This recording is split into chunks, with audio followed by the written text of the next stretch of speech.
versus Bonyth. But we don't have the players in the right spots. As TechnicS is down here. That ought to look about right. So spawning in the top left-hand corner as the blue Protoss, we have Bonyth, and in the bottom left-hand corner as our white Zerg, we have none other than LRM TechnicS.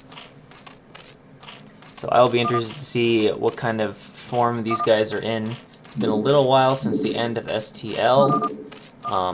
Hopefully they have been active. I don't think either of them stream that often, though, so nothing to go off there. And holy chat. Alright, so we got the pylon up at the natural for Bonyth. And the TechnicS, it looks like, at least getting the Overlord, so we don't really know what it's going to do yet as far as its pool timing. And the map is FS.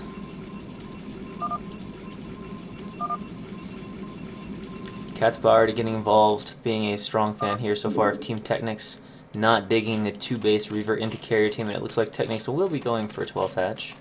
As he is saved up way past 200 minerals and is making some drones. And Bonyth will scout correctly on his second try. We'll see if he's double scouting. Wall's a bit strange here. Sounds still really loud. Really loud. You guys can tell me how sound balance is. I'm trying to think of how this wall works. I'm surprised he wouldn't just do either pylon here and then forge gate, or the more common one I see is pylon, forge, gate with a little 1 or 2 hex wall at the top.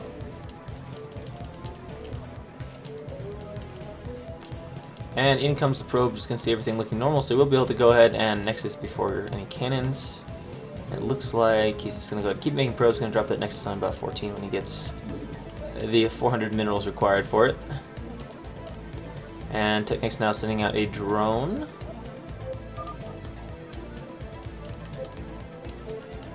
And Bonyth has his 380 minerals. There's our probe and nexus.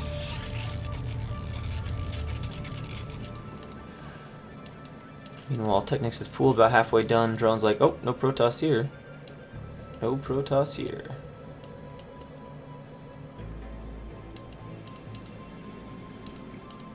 And the gateway goes up. That wall is very strange, because that is like takes 2 or 3 zealots, and that takes a zealot, and it's slightly possible that there's a hole there.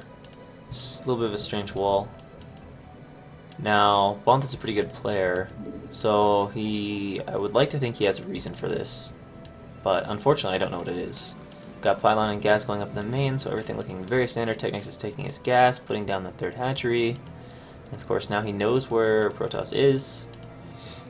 And we've got a cannon coming up. Looks like 2 lings out for TechnicS, so 1 cannon will be just fine. And that probe is going to boogie out. Play it safe. And it looks like Bonyth perhaps is looking to put down his cyber core. Yep. So tech gets started fairly quickly here for Bonyth. Looks like timing of that's fairly normal. Looking for around 4:30 on that Stargate is pretty common timing. And the 2 lings up for TechnicS coming up to the front. A zealot moving out for Bonyth now. Look at another in production. Alright, so let's see how TechnicS reacts. Well, Bonyth does not react, and gonna get a few hits off on these lings with that zealot. And we're just gonna poke out. Might force another pair or 2 of lings from TechnicS. Not so far though. Yeah, here's the pair. Alright. Just popping out a couple more lings. We've seen a lot in SOSPA where players will do that. Send out 1 zealot, send 1 zealot to this base, and then they'll send a zealot to this base, and then they'll send a zealot to this base, and just try to test Zerg's multitasking and force him to micro a lot. Now we got 2 zealots moving out, but TechnicS has made a few more lings. He has, looks like 6. One of them is, okay, I don't know where one of them is. It's hiding. Alright, so here comes the 2 zealots, definitely enough to take on these lings. So let's see how TechnicS control is. Actually not really that concerning for him, just has to buy a little bit of time. Pop a couple more lings. He can easily take down these 2 zealots. Not super threatening otherwise. And oh, running past the zealots, do not take a hit, so that is nice for the lings. Although I definitely don't want to sit right there.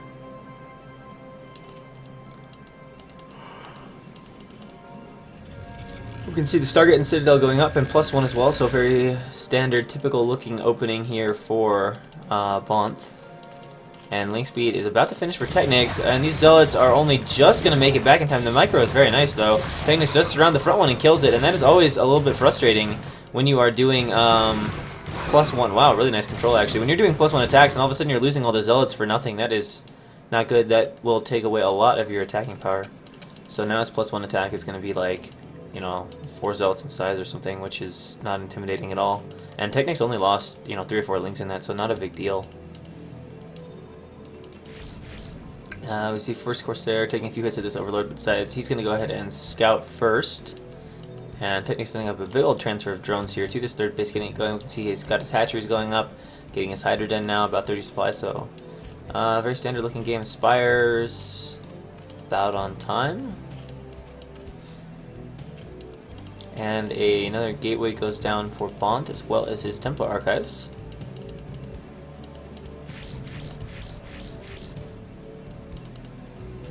And if we look at that timing on that +1, normally right about now is when you'd be moving out, and we can see he's only going to have 3 Zealots at this point. And now electing to kill that Overlord. TechnicS immediately starting Hydra speed. As the Evo chamber, no upgrades started in it quite yet. And it has a few Scourge on the way. In fact, the Corsair is going to get chased out right now. Actually, there's 2 Corsairs in 2 locations, so Bonyth will need to pay attention to them carefully. I think he's going to join them up and then... wait, where'd the other one go? Did it die? Maybe it died.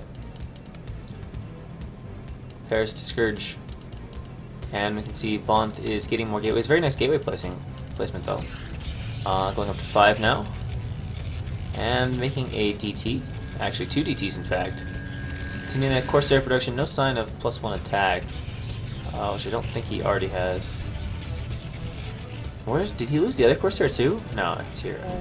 Yeah, no +1 on the Corsairs. And speed about to be done for the Hydra. And of course TechnicS is getting away from this with basically no sunken, so that's going to be really nice. He's going to have really fast Hydra timing, which will be potentially a bit scary. I wouldn't say either player at this point has a decisive advantage. Certainly much higher supply for Bonyth, but that's very typical of PvZ in these stages.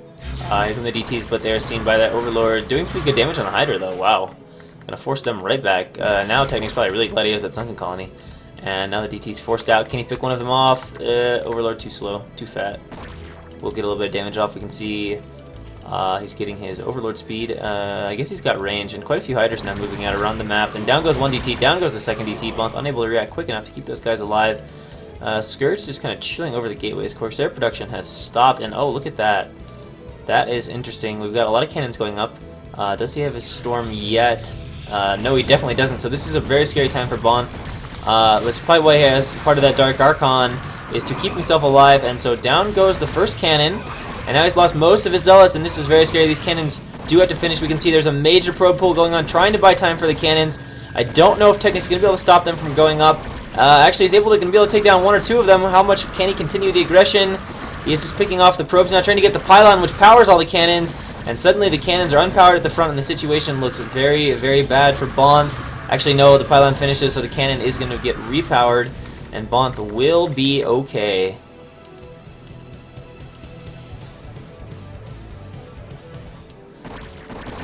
Oh, DT trying to sneak out, but not gonna happen.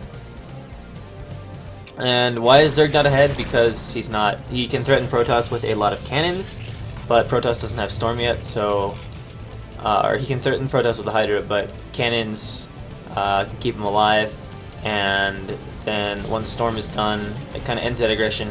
And with the relative quickness of the Hydra production, Zerg's economy is not that strong, and this Dark Archon is going to be adorably cute. Alright, so TechnicS we can see getting Lurkers, which will be a bit frustrating. If he gets a solid Lurker contain, then he'll be in a pretty strong position. Bonyth is getting a 6 gate, knowing his money will skyrocket if he does not. And he is getting Dragoon range, just starting that now. And here come a few Zealots moving out. He's going to see that Lurker egg. Let's see if he has a Robo anywhere yet. I hope that's a robo. Okay, it is just started though, so he's going to find himself dealing with lurkers for quite a while, although TechnicS does not have a ton of lurkers yet. I think he's only just started mining from this third gas. We got a little bit of a clash here in the center, and these zealots are doing a lot of damage. TechnicS is actually not even microing against this, sending the lurkers up and around. Looks like he wants to set up some sort of contain maybe on this side, I'm not sure. Got one lurker at the front, surprisingly unable to hit the forge, will not be able to stop the +2 attack from finishing. So you can see that kicking in right now. Now starts attacking the forge. Very slight repositioning, and TechnicS is getting a 4th base and saturating it. But tellingly, if we look at the supplies, we can see TechnicS at 93 and Bonyth at 90, or TechnicS at 87, Bonyth at 93. Supplies getting very close, which is usually not something you want to see as a Protoss player. And of course, TechnicS beginning to saturate that 4th base and adding more macro hatcheries. This could get scary really quickly for Bonyth if he isn't able to break out here and get some damage done and take another base. See, he's losing his front structures. He's got his facility up. Should have an observatory on the way. I don't know if it'll quite be in time. It won't save the forge. I don't know if it'll quite be in time for the gateway. Oh, that's kind of obvious. So he picks it up right in front of the zealot. So we're gonna have lurker drops in the back. Cannon going up, not done yet. And a lot of hydras do threaten at the front. Of course, that maelstrom that is there, as well as some of the storms. We'll see if he puts down a maelstrom quick on the lurkers. So far, no reaction. I'm surprised because he saw the lurkers and losing tons of probes at the mineral line. That is about 15 probes going down in an instant. Lurker drops very strong if Protoss doesn't react. And now he's going to have to come over here and clear this out. Throws down a storm, and the goons will fire the last shots to get rid of those lurkers. Oh, one of them actually makes it back into the Overlord. Cool. And now TechnicS runs into the front here. This is incredibly aggressive. Attacking the wall of cannons, moves out before the storm can be thrown, though. And now TechnicS at 102 supply, and look at the hatcheries going down right now. TechnicS moving ahead in supply, and this is where Zerg gets very scary. The macro is just going to start to get out of control, and I really don't know if Bonyth is going to do much. And again, the lurker drops, but the probes transfer is much quicker this time, so suffers very little damage from that. The one thing not in TechnicS' favor is his upgrades are non-existent so far, and he's now going to Hive too. Alright, so it looks like Protoss is going to break out, but TechnicS is about to be in full macro mode once these hatcheries kick in.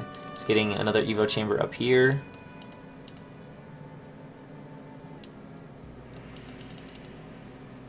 Of course, the third is going to be very slow for Bonyth. He'll be quite mined out by the time it finishes. A few zealots blocking the ramp, and TechnicS is putting a full-scale assault here towards the third base, and now we're going to have a massive-looking flank around this army, but actually TechnicS is going to pull back from this. Has a decent number of lurkers in this army, and a bunch more Hydra and Lurker coming up to join this. And now burning some lurkers. Lurker's a little bit clumped for my taste. That Dark Archon is very snipeable at the front right there. And nice use of the Maelstrom there, and storms all of those Hydras. And now Bonyth just getting set up, kind of positioning his obs, and definitely intending to attack into this, I do believe.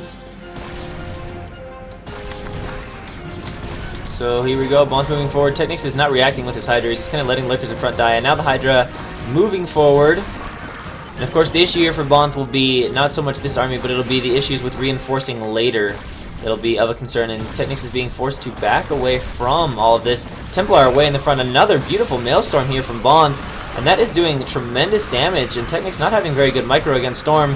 But of course, as these Templars run out of Storm and Lings start to flood in, we can see the Archon is being targeted down probably for that reason. And now there are going to be Lings flooding in from about 6 or 7 hatches, and suddenly the Protoss attack that looks so promising now crumbling as Lings are everywhere all over the place, and these aren't even Hivelings yet, although they will be soon. And we can see TechnicS is actually taking a 5th base during this. Where's this pool at? Oh, there it is. Yeah, so he's about halfway to crack, and now assaulting here at the 3rd base, and this zealot is going to go down, and there's no cannons up here.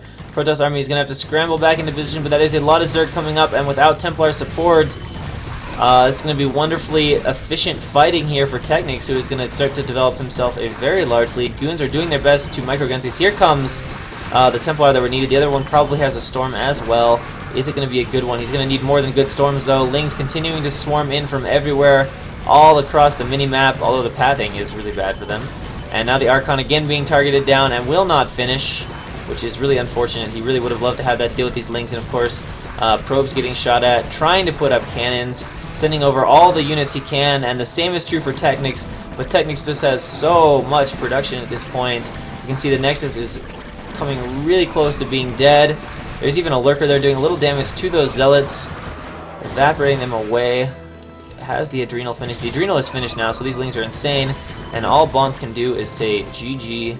TechnicS again with another strong macro kind of game where he just overpowers his opponent. Yeah, look at the resource difference by the end there. Almost 8k. And unfortunately, Bonyth never sent his end of the reps, so the result for that entire series is 2-1 in favor of TechnicS, which puts Team TechnicS up 1-0. Whoop. So our second series is supposed to be Napoleon, which is kind of a strange series. I'm not actually sure on this, because I don't think there are reps for this. Let me double check, but I don't think there are reps for this. The rest of the stuff has reps, though. I can confirm that. Let me double check, though.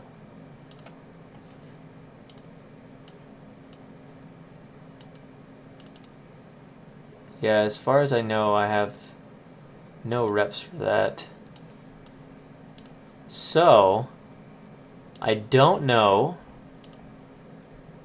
who won. I guess we'll just have to find out by results. So next up in that would be Pike against Bakuryu.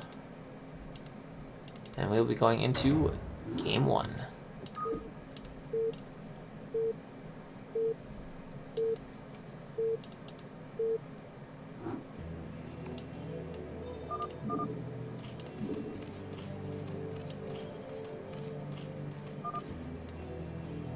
Alright, so who's who?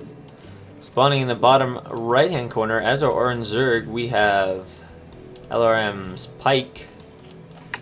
And spawning in the bottom left-hand corner, as the yellow Zerg, we have Bakuryu.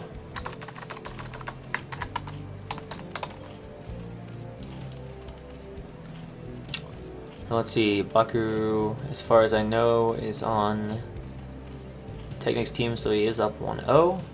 So everything looks about right to me. So Bakuryu's going to scout incorrectly, Pike's going to scout correctly, of course, that due to the fact that Overlords always scout towards the closest natural. Whoa.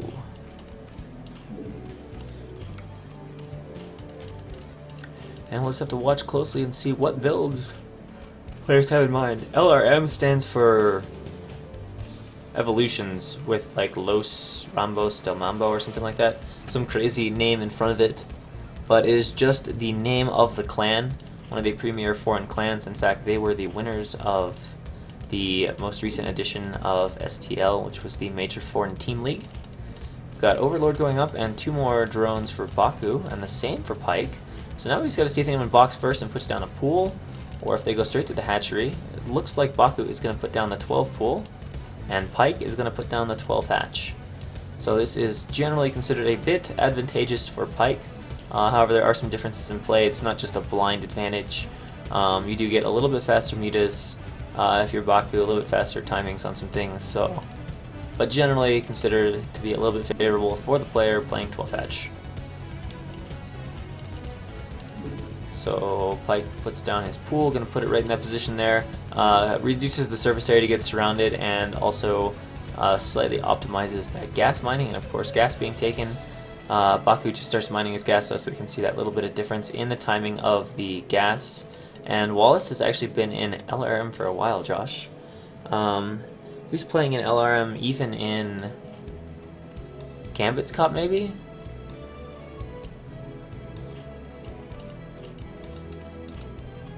I'm trying to remember, but he's been in for a while, certainly for all of STL, and I think longer than that.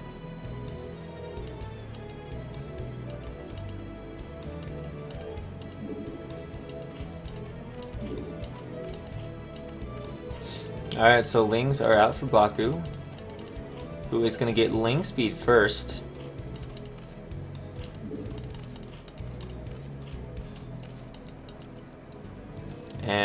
and they are headed to the correct location. And Ling's on the way here for Mr. Pike, who is also getting his lair. Actually going to have a little bit faster lair than Baku. Oh, even spinning his Overlord. Alright, so here come the Lings. So they shouldn't do that much damage, although if the mobility kicked in, it would be really nice. But now there's going to be more production for Pike than for Baku. Alright, let's see how the initial engagement goes. There are more Lings from Pike, and he's doing a nice job setting this up, and Baku's kind of awkwardly trapped in here. He's kind of got to fight his way out with little attacks, and he only loses one in the process, so that is fine. Not that big of a deal. More Lings coming. Speed is really close to being done, so that will give him that mobility advantage. But again, there was double production. Now they're back onto even production.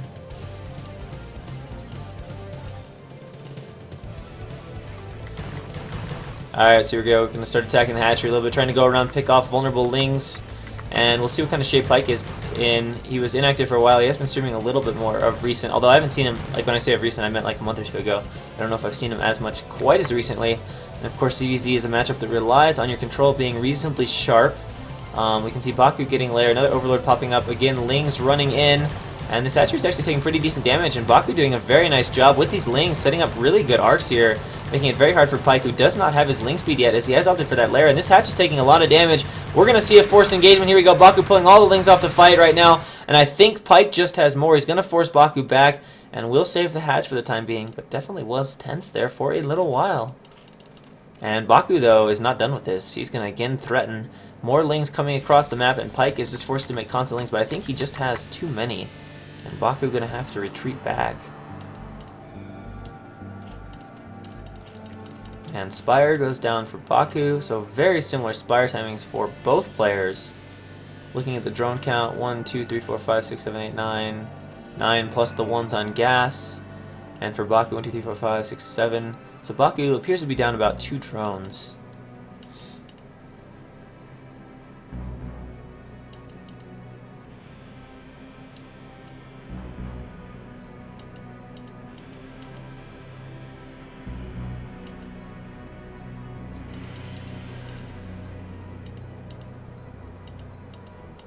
And Pike setting up all his Lings in a big old arc looking thing. And both players are just going to wait for their Spire. Actually, Baku's kept making Lings. So let's see if he has a little bit of a Ling timing here. Pike's going to have a really nice concave, though. Unfortunately for him... wait, oh, he's not making Meta. Never mind. So he's decided the threat is a little bit too great. And in comes Baku. I'm not sure who has more Lings or not, but we're going to have a little bit of a fight. Pike will definitely win the upper hand of the fight. Baku is trying to position for this, trying to be very aggressive right now. He goes in, he gets a pretty good arc, but obviously Pike has a little bit of that pre-concave. Baku is actually leaving a few Lings attacking the hatch. He really wants to get it. It's getting lower. It's down to the hundreds. He gets it, but of course now Pike is going to have a major Ling advantage. Actually, Baku's sending a lot across the map, so that's a pretty big win for Baku, as that has reduced the possibility of taking a second gas. It's going to be a long time. These Lings running in the main, trying to pick off a drone, get one, but then they are stopped in their tracks, and now Baku has to be careful, but he has killed that hatchery. He needs to make some Meta, though, or at least some Scourge, as there are a few Meta on the way for Pike. If Baku doesn't make that, he's going to have some serious Meta problems, or he's going to have to Spore up or something. And Pike is just defending at the top of his ramp right now. Oh! Baku is Scourging an Overlord and making a few pairs of Scourge. You should go effort style and play Scourge Ling.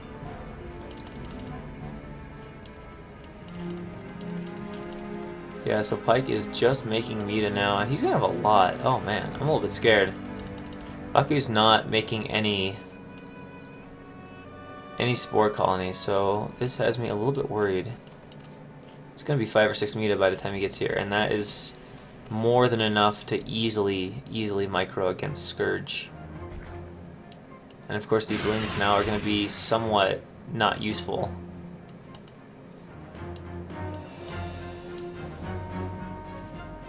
So the Meta just kind of chilling at the bridge. Here comes Baku running in. The Meta will come back and fight these guys, but of course there's going to be a massive concave at the top of the ramp. I think what Baku wants to do is win with, you know, it's now 2 hatches of Ling production. Oh, he actually gets up, but I don't know if it's worth it. Yeah, I don't think he's going to actually get much. He's going to force a pull on the drones, and that not going so well for Baku at all. And these drones should come back here at some point. Finally cleans up those lings. I don't even think they got a single drone kill. And Baku is in rather a spot of bother if Pyke realizes he could just go attack with like 6 muta. Alright, so Baku's now going to start trying to make some muta. But he is definitely down in the count. And it looks like Pyke is going to use this as an opportunity to go ahead and re-expand.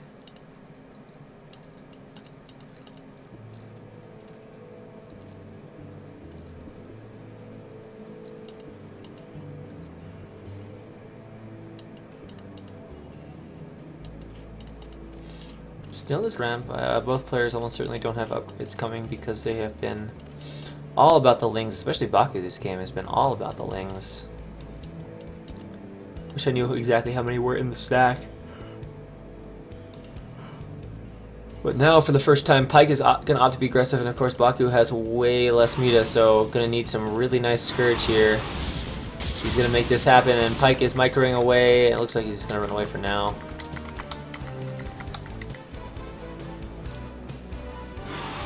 And again, trying to pick off these spotting overlords. He's going to get this one. Baku can't really engage this, so obnoxiously down goes an overlord. A few more muta coming out for Baku, but still he is well behind in the muta count. But of course Pyke just now reestablishing this hatchery. Baku is going to have to gas there a bit faster.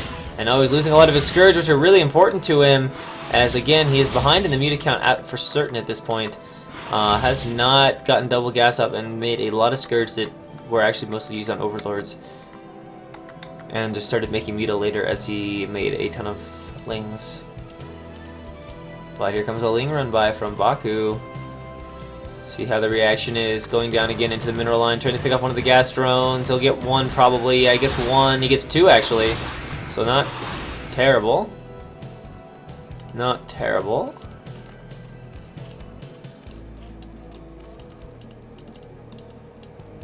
And now Baku has the gas here at the natural, sending a few drones over. Wow, leaving only 4 on minerals, so we can see how thin the drone count is for Baku right now. Although it's not that great for Pyke either, who has not been able to take that second gas. So I don't know if 4 drones is quite enough to make constant muta. I think you might need a couple more than that.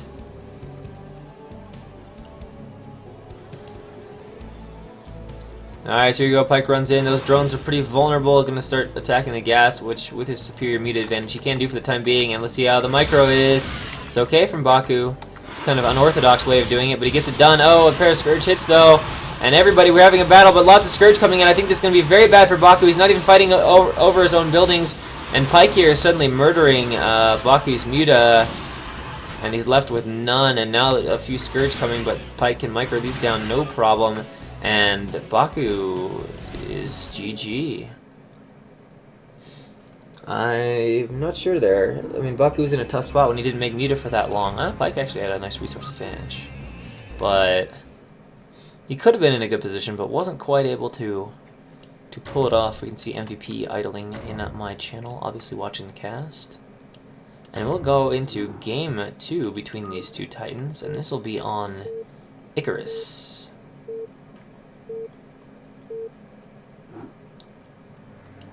So, spawning in the top position as the red Zerg, we have LRM's Hakaru, and in the 3 o'clock position as the orange Zerg, again we have Pyke.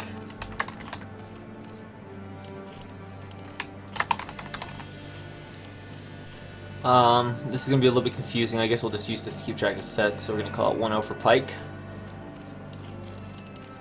Baku looking for a little redemption in this game. I just wanted to check with you. From what I understand, it was supposed to be a game against Wallace, but then Ziki subbed for Wallace and Napoleon subbed for Game, but there weren't reps. I guess Napoleon, one of them didn't show up, or just the reps didn't make it, or what? Because I don't see Ziki versus Napoleon games. And I know you said that was the substitution, but I don't see the games. Although we can probably predict the outcome. However,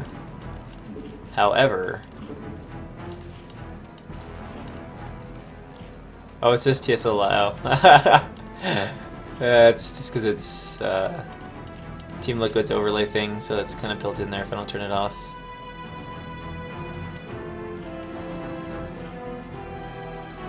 Ah, so the games exist.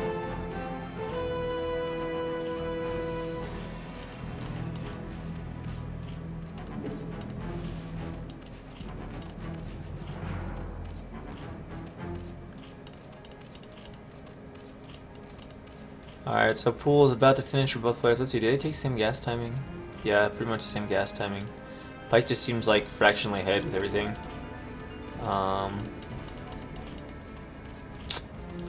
What do we have here?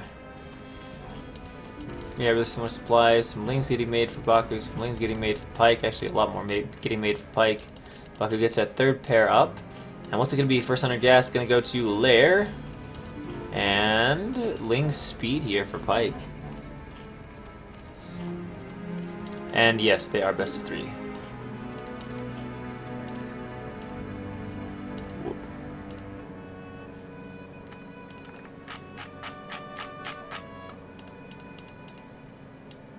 Alright, so out come the lings for Baku. But so come the lings for Pike, who has more of them. Has 8 versus Baku's 6. And here we go. Here we go. How close is ling speed? Oh god, it's done. Wait. No, he didn't get it. He didn't get it. He switched to Lair. He switched to Lair! I guess he saw that Baku was doing the same build as him, so he's like, I'll just get my Lair first. And Baku has way too many lings to break up here at the top of this ramp now. He's like, yep, not gonna fight that.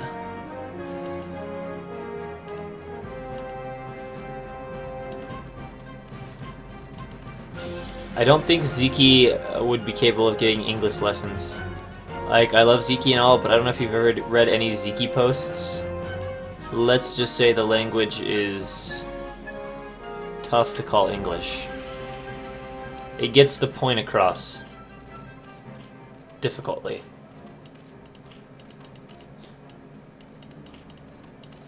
Like, pretty much Ziki makes a post, and then the next like 10 posts are all debating exactly what Ziki was trying to say.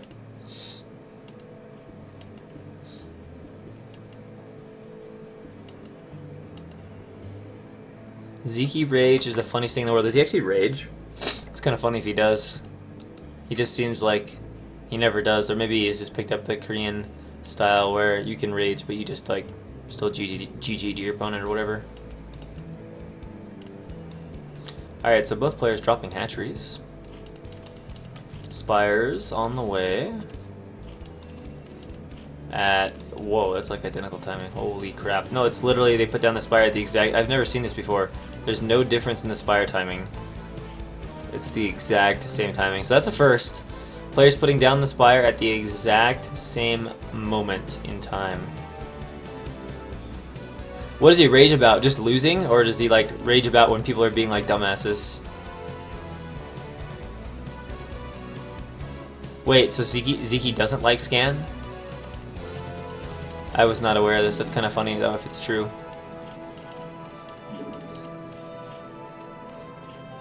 Ha. Yeah, okay, apparently Ziki doesn't like scan at all. Oh no! Pike's ling wall not completely tight. Oh, Scourgy. That was really... Alright, we're not even call that bad micro, we're just gonna call that absence of micro. That was like...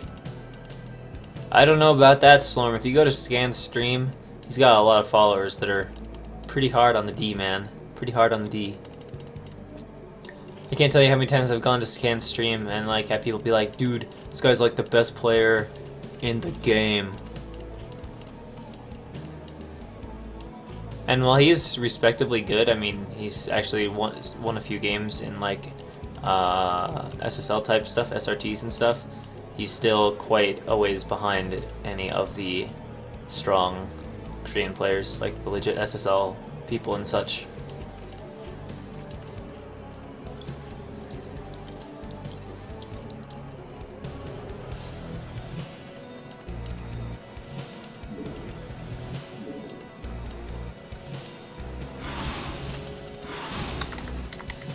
Alright, got a little micro here. Pike trying to take down the Overlord. Down it goes. Baku coming over to defend. I don't know who is where on the mute account. Supplies we can see are very, very, very, very even. No player has opted for second gas yet. And we're going to have a little bit of a mute conflict out here. Both engaging. Baku seems to be getting the better of this side of the engagement right now. And he's opting to pursue this right now. Does he have more muta is the question. If he does, this could be very, very bad for Pike, who is not splitting up his muta, and he's just going to stay here and fight. But he's losing tons of muta. Baku seems to have a ton left, and Pike with only 2. This game may be about to end, ladies and gentlemen. A few Scourge trying to save the day, but I don't know if it's sufficient. Baku is microing around in case more Scourge come. Now lets his mutas sit, and down goes all of them. And GG. Baku will tie it up.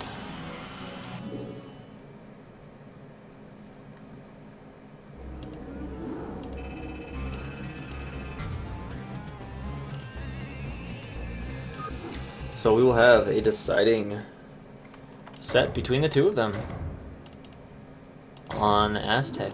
Interesting maps.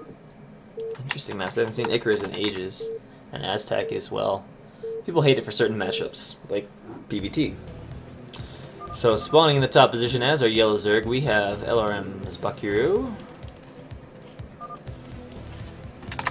And over on the left side as the whitish Zerg, we have not Baku playing himself, but Pike. Tie that series up 1-1.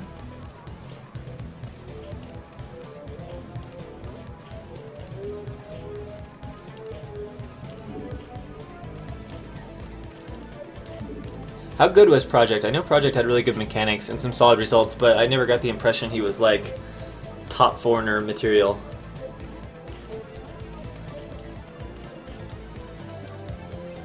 Like, he was good enough to hang, but I didn't think of him as, say, a favorite to win a TLS.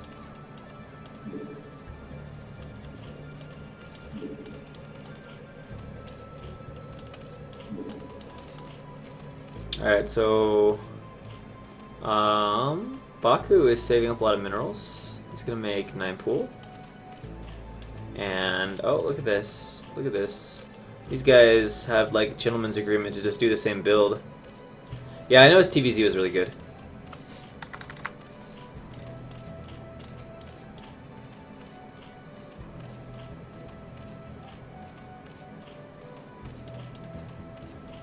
So both players 9 pool gas. Getting that Overlord out.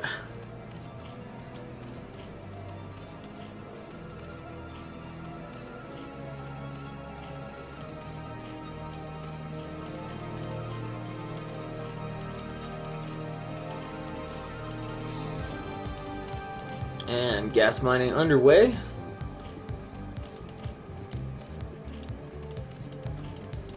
So now we just have to watch with bated breath to see how this gas gets spent. I want to say Project had some Korean heritage, so I think the answer is both. Alright, first under gas is going to go to Lair for Baku, and it's going to go to Ling Speed for Pike. We'll see if that changes. Oh, he's not going to scout for a long, long time, so it's going to be Ling Speed for Pike.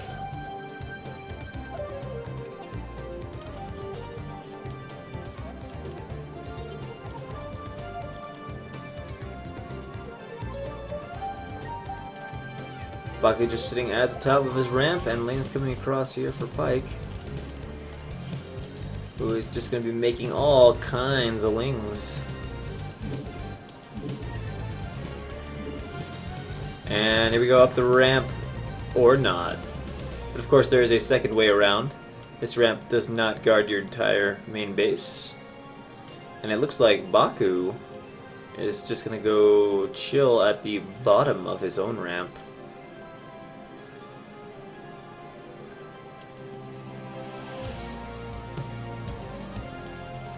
I can see the lair gets started here for Pike. But of course Baku's lair is done, so there should be a Spire coming up here soon, although he's a little bit short of the gas, no? Only 150? Oh, no, never mind, I guess it's 150 gas for a Spire. Alright. Somehow I didn't know that. Disappointing. Alright, so Pike is trying to force the issue down the ramp, but I don't think it's going to work.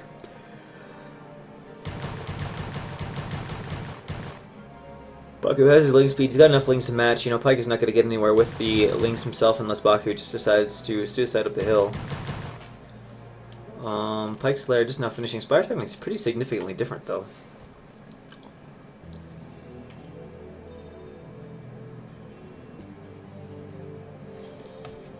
And Pyke only just now getting an Overlord in the base of Baku, which is not going to give him all that much time to react to that Spire. As the difference in HP, well, the difference in HP, okay, it's only about 250. Not that bad.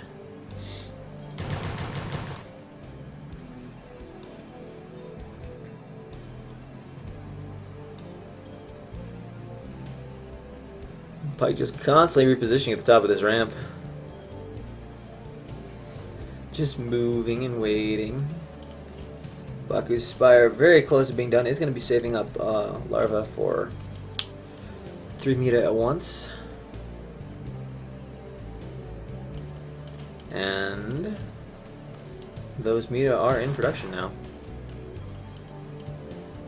Of course, with link speed, Pyke will be able to run these guys away, no problem. Not going to get caught and have them all be picked off by Meta.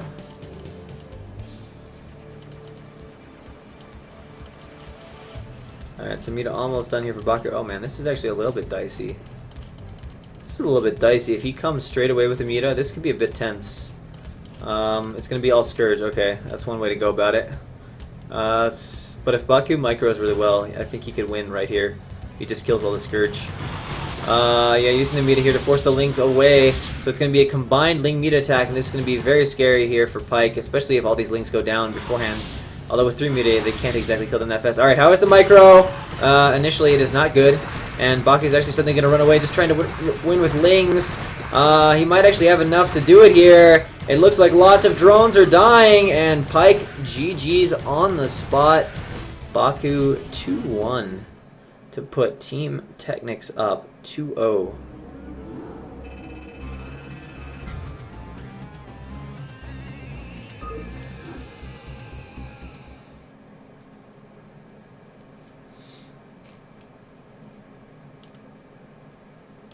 So Baku proving he is still definitely in decent shape as he takes down Pyke, who when in form was a pretty strong player. No disrespect to Baku, but I just remember Pyke is a pretty solid player overall, perhaps even a little bit stronger. Although Baku does practice a lot, so... Who was casted before this series? It was the one-game Bonyth versus TechnicS. Alright, where'd these reps go? Here's where they went.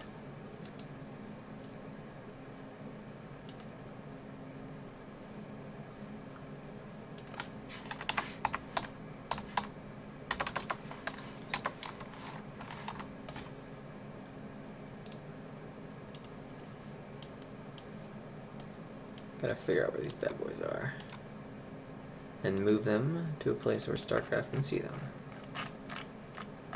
Where are you? There we go. Replays, LRM tour. Alright, mission accomplished.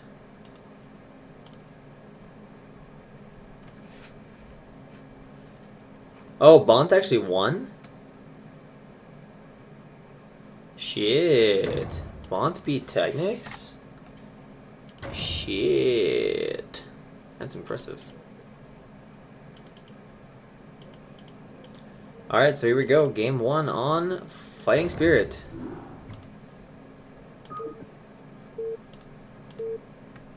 That's crazy. 1-1. Alright. So here we go, spawning the top right hand corner as our purple Protoss.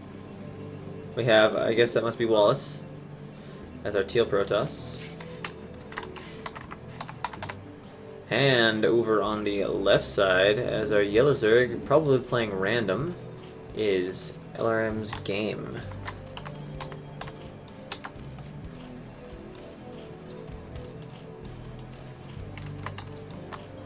So we'll see if Wallace Forge expands. If he does, then I would suspect he knew Game was playing Zerg.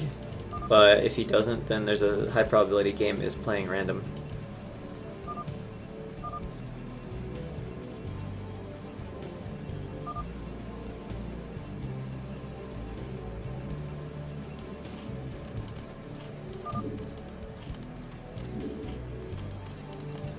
Yep, got an in-base pylon, so I think there's a strong probability game was playing random for these games.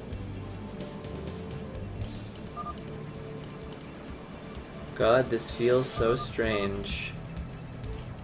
It's only 2 months. What is being talked about? I do not understand. Alright, so gateway. I called it. He made a gateway. Not a second pylon. Alright, so game is going to put down... what was that, 11 pool, I guess? Pool 11, maybe? No, it couldn't have been... Well, yeah, it could have, because pool... Yeah, I guess it was pool 11. Interesting. I know Pauline loves that build, but I don't know much about it myself.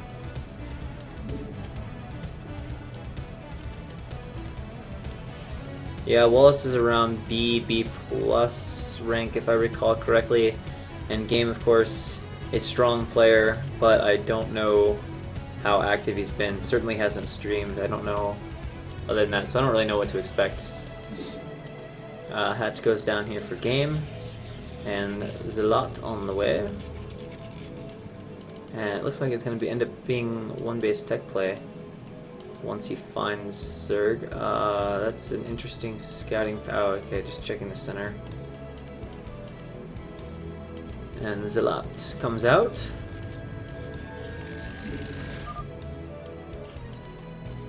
Wall says crap.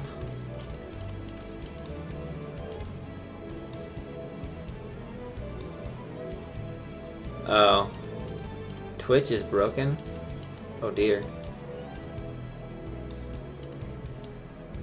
Probably for different reasons, but you and Draw both have Twitch problems now. Why do all the good streamers go and get Twitch problems? Call BS on this. Alright, so we got 3 hatches here for Game. Oh, is it gonna... Nope, the ramp is solidly blocked. Will he recognize in time? Yeah, the probe is not gonna go up there. It's gonna run around the minerals for a little while.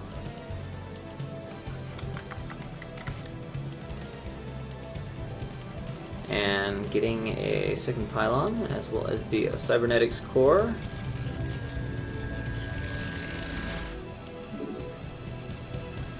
Oh, MCA launcher, you mean? Or the streaming program, the OBS. Creep colony goes down.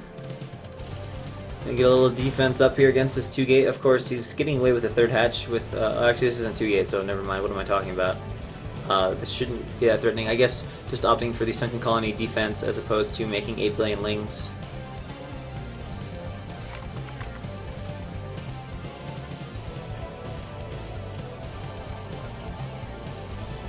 So OBS doesn't work. That's a bummer. OBS is a cool program too. Oh. GG. GG. Alright, so we're getting a Robo. Oh, Goon Reaver attack, but I say GG, but the Overlord actually saw the important stuff. So I think we're going to see some Goon Reaver action. Very sexy, very sexy. Let's see how the control is from Wallace. And here comes some more Zergling. So was Ziki just not able to play in this? Or did he like no-show, or what ended up happening with Mr. Ziki? Some drones coming up, and Goon and 3 Zealots coming across the map. Another Zealot. Yep, definitely Reavers, And oh, okay, I guess you need Forge to be able to expand and stuff.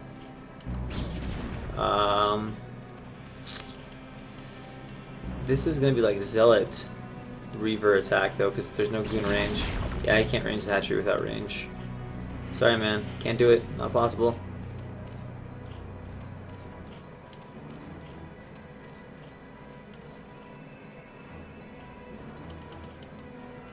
So more Zealots arriving, and no, it's gonna be off 1 gate. This will be weird to see how this works out. I'm very curious. Game's still sneaking in drones as well. I think he's got 1 of the Hydra upgrades, but not 2. Oh, this is gonna be super frustrating, especially if he doesn't keep any Zealots back. Actually, he could run by all the way into the main. Although once the Reaver's out, the defense will be really easy.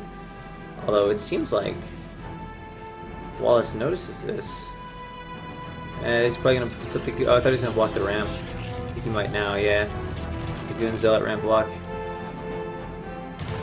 And Wallace now gonna pop back out, so he's dealing with this just fine. And the Reaver is now out. Will he wait for the second one? Contacting Ziggy needs satellite communication.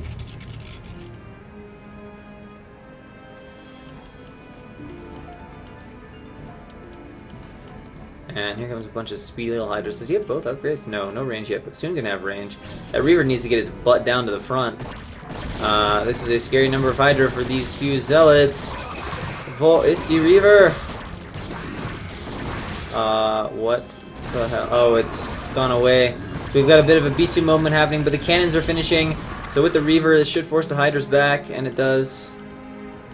And a fourth cannon actually going up. Alright, but he should be pretty safe now. Lair just getting started. And that is a lot of gas for Wallace. Just want to mention that. Oh, speed shuttle. Pike says, "Dear God," having just arrived in the chat. Alright, so here we go. We're going to pick up the Reaver. Long ways away from Reaver speed. We're going to pick up the harassing Zealot to distract fire.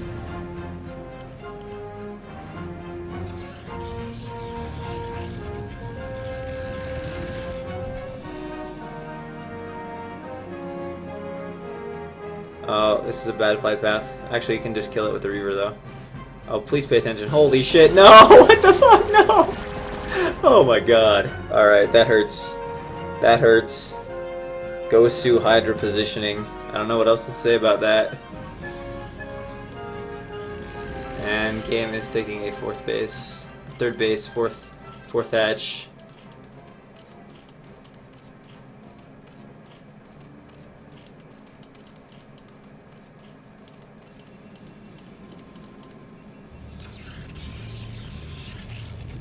And speed is getting closer to being done. Hopefully the shuttle will be slightly more watched next time around.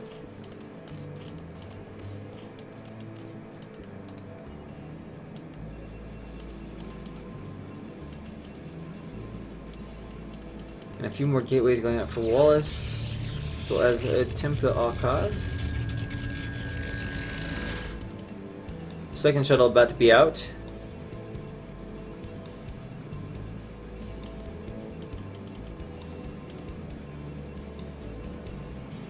Alright, and speed is done.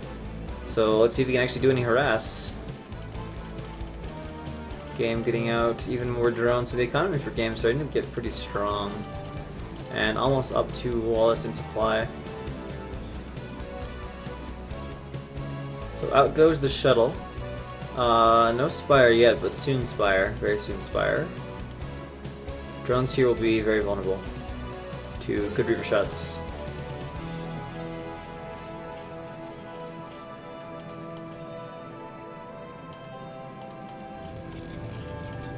Few Templar are now chilling in his base. And oh, game seems to be aware of this. Comes the shuttle, shuttle. Oh, shuttle. Drops the Zealot, drops the Reaver. Wants to get a shot off, doesn't. He's gonna crawl this Reaver up here, baby. But the Zealots will be dead by the time the Reaver makes it up the ramp because they're slow as. I won't say it. Reaver shot, Scourge. Pick up the Reaver. Oh, the Reaver's been abandoned. Reaver, oh, and the shuttle down. Oh my god, Wallace having shuttle nightmares. He is not ready to go Korean Pro League yet. The shuttle's dying too easily. And all of a sudden, it is Mita, and that is going to suck royally because there are no Corsairs and there's not even an Archon. There's actually one cannon, but this is a really shitty place for the cannon because it gets microed down by the Mita over the cliff real fast. Oh, just kill the cannon. Kill the cannon. Yeah. Or just go in the main and kill. Oh! Okay, he's paying attention. There are a lot of storms, though. Actually, pretty good storms. The fact that the first one lasted that long was pretty good. But Wallace is being forced to waste a lot of storms, and now morphing an Archon Does he have any more? Does this sneaker Templar? Oh, but Game again gets out of the way of it and just continue to make Muta. Lots of probes being killed here, and they're not being run away, so that is not so good for Wallace.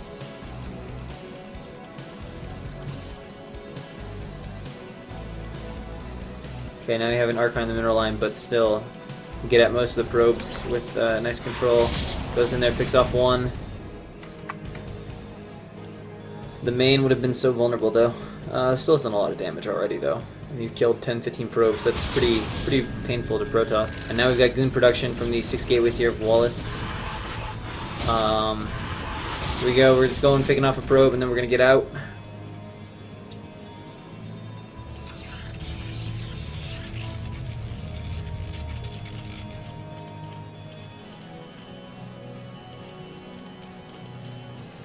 And 87 supply against just 82 for Wallace, so things not looking especially nice right now. And we've got some Scourge being bloomed everywhere. And quite a few Hydra. No sign of Lurkers yet, but Lurkers are on the way. As well as Queen's Nest, so presumably some Hive. Or maybe just some epic Queen's play. And another Reaver. Well, we'll see if Wallace can pull off a... Who was it that did that attack? A nice movie attack, like in Movie vs. Hero on Mist. With Super Protoss Splash Death Army.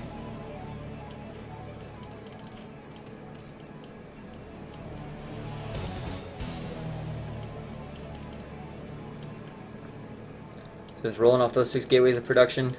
Just pumping goons like mad. And now Game moves out with his Hydra.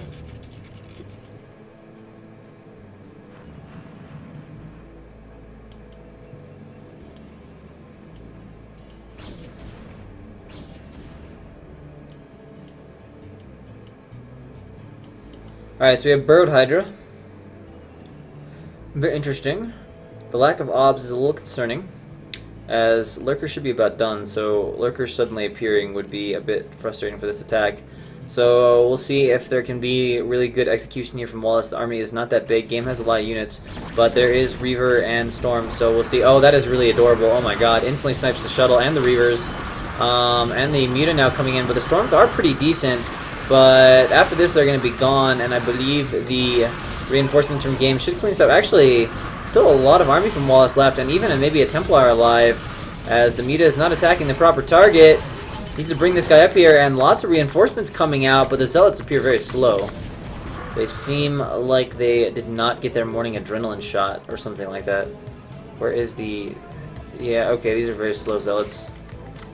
Now, if they're just in the army to deal with Lings, that's not the biggest deal, but it does suck for reinforcing. It makes the reinforcements very slow, so now we're going to have a reinforcement battle. But Game has a lot of production, getting some really great surrounds on this. Desperately needs a Storm, but without a Storm, I think he will eventually say, oh, that Storm is not that great either. But Wallace is trying to muscle his way across. He is pumping goons, he's pumping, even trying to reinforce with a Templar. And now Wallace charging here into the natural, really wants the Storm from this Templar, but he doesn't have it because he's used all the energy. And I think he's overextending here. He's got to back up. Game has enough to stop this and will push Wallace back. And of course, Wallace does not secure a third in the process. So the situation... Well, actually, wait. Wallace is that far ahead in supply? That's a bit interesting, but he's mined out in his main.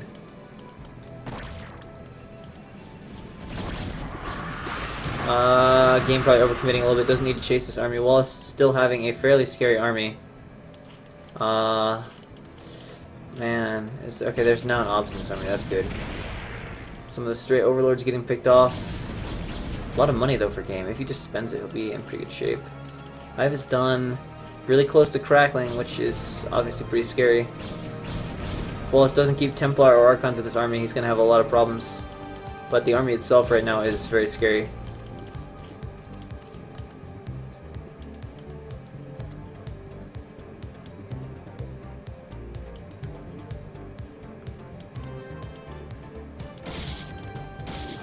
One Zealot harassing that. Oh, Ling's coming in trying to get the Templar!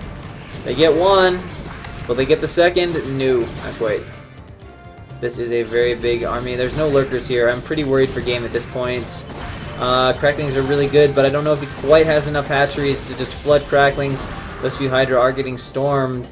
And the lurkers spread and burrow, spread. Alright, he is spreading them, thankfully. That warms my heart to see. But that is a lot of Protoss. Although no reinforcements, no reinforcements. This might be possible to hold if the Lings come. Wallace has like no reinforcements. Oh, I didn't even realize he took a base there. Wow, that's awkward. This is actually going to get pushed back, and game is going to extend this set a little bit longer. As these Lings, I mean, these microing these goons like crazy, but there's going to be enough production now to shut this down. Although this base is pretty secure right now with the number of cannons he has. And with this base actually dying, not ideal. And Wallace is microing those goons for all he's worth. Finally, he's like, okay, I'll just run away or whatever. Bait them up into the cannons. And they will die. And now we have Zealot Archon composition coming in the mix here for Wallace.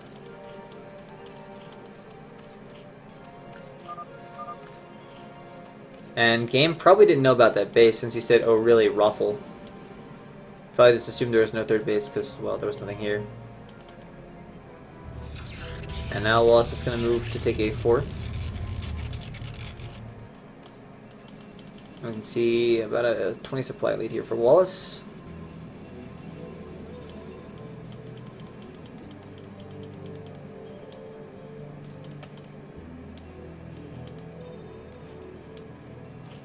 Okay, I'm really going to need that fourth base though.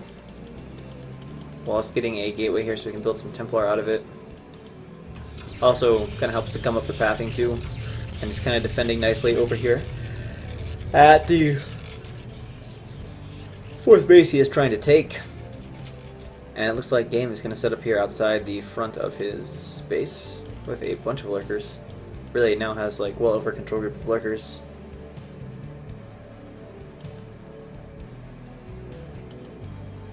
Corsairs are only good if you have the like multitask and sense to use them well. Like I honestly feel for a lot of people at lower ranks, making Corsairs, unless there's Muta, is like almost a bad thing because they just spend all this money on 8 Corsairs that promptly like just fly over Hydra and die. I think we both play really bad. Yeah. There's a shit ton of lurkers.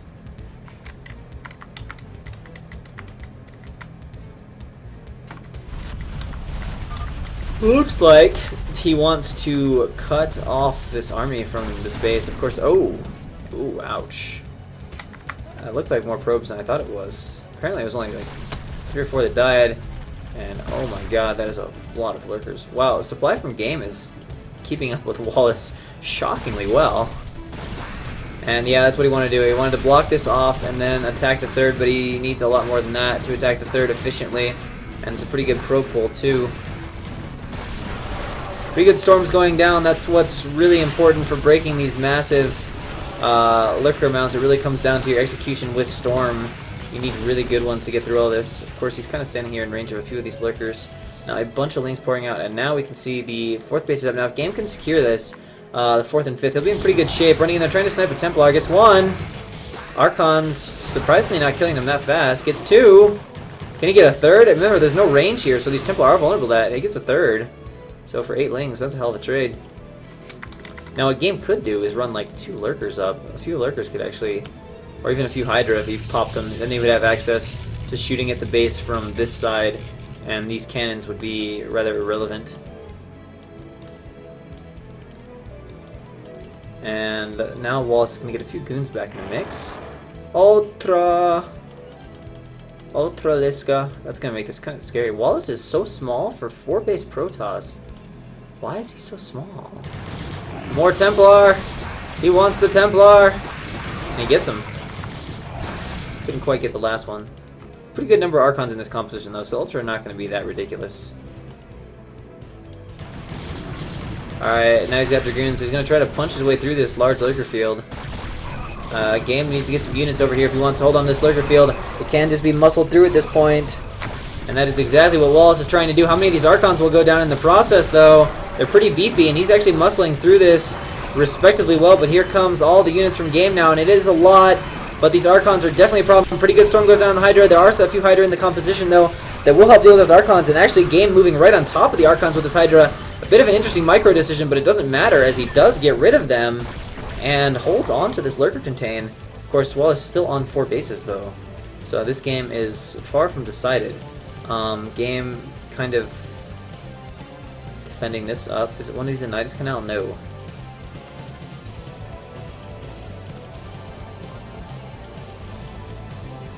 Why is Wallace so low in supply for a 4-base Protoss? This is weird. He just not probe enough? I don't get it. I don't get it.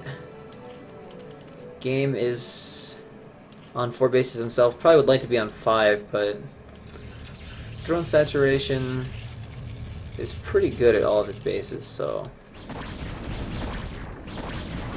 Wallace now coming over here to defend immediately. And Game is going to commence an attack, but without Defilers. Without Defilers, I think it won't do much. Too much SimCity and blockage and OP Protoss shit without Defilers. There we go, there's the eventual 5th base for Game. Yeah, I don't know, even when my army dies completely in PvZ, I still don't drop below like 100, 110 supply. Because you've got like, you know, like 70 probes and you've got like, you know, 10 gateways making stuff. So that's like 100 supply right there, and usually you like retreat a little bit before everything dies. So usually you're like 110, 120. But Wallace was at like 85 at one point.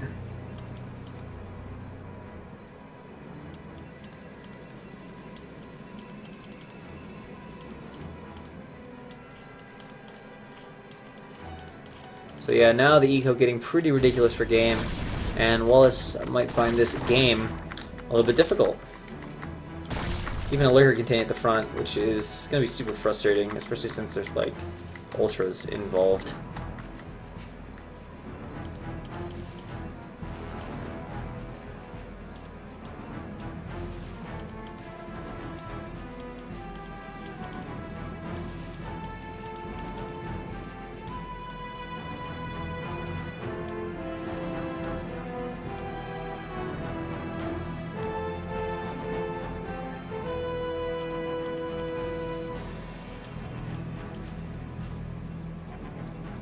So right now Wallace just kind of camping and macroing back up. The Game has about a 10 supply advantage. Looking for little zealots. Game has 3-0, 3-3 on those. No attack for the Hydra. Wallace is at only 2-0. That is really not ideal, as the Archons don't even one-shot the Lings until 3-0 is done. Oh, drop. Drop time. Of course, Wallace is really super turtled right now, so I don't know if this is really like an especially great time for a drop, but it still might be annoying. I force Wallace to run all his shit back into the main. Of course, Game is now starting to eat the whole map, so this is going to be a pretty big deal for Wallace. This base is really well defended. 3 Templar, all kinds of stuff. So we're going to have a little mini drop, but actually it's going to go unscouted. See how he reacts to it. Wallace almost re-macroed. Wait, the drops. Oh, maybe he's going to wait for Wallace to try to break out. I don't know. Just chilling like they're innocent spotting overlords. But in reality... Oh, Templar snipe. Nice. That was all the Templar. Alright, so here comes a little baby drop. We got shuttle. He sees it now. He's like, okay. Oh, he's taking this super seriously, pulling back like his whole army, and then he's like, oh wait, now it's just one overlord. With 8 Lings coming out one by one. Still, Crythings are Imba, and they kill 2 Zealots.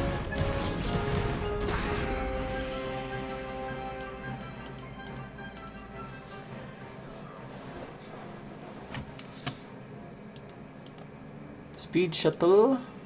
Wallace is finally like, yeah, I probably need to harass. I'm kind of behind. Holy. The fucking shuttle armada. It's like 5 shuttles. Okay, it's more. Oh, but Wallace has never gotten a shuttle over to Zerg's half. Actually, I take that back. He got a Reaver once to this ramp. You know, I have to admit, it would be pretty freaking hilarious if Wallace made like 10 shuttles and elevated into game's main.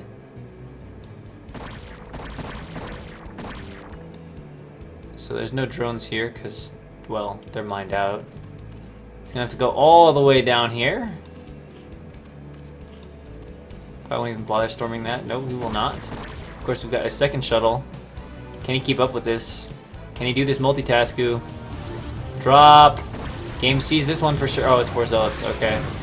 Oh, and this shuttle gets scourged. Templar's alive. Will game notice the sinister Templar? Hit this spot right here. No! That is not the jackpot. Noob. A little bit of multitasking difficulty as the Lings just kind of overshoot their mark.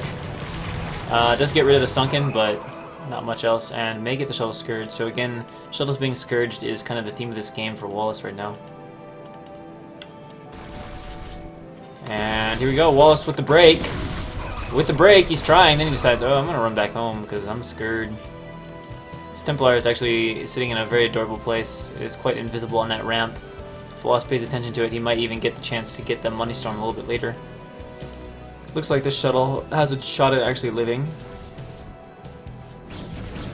It lives. Come on. Come on. Alright, we've got the massive break coming out. Game needs to send in units. Send in the Zerg cavalry from everywhere. That's a lot of Ultras and not a lot of Archons.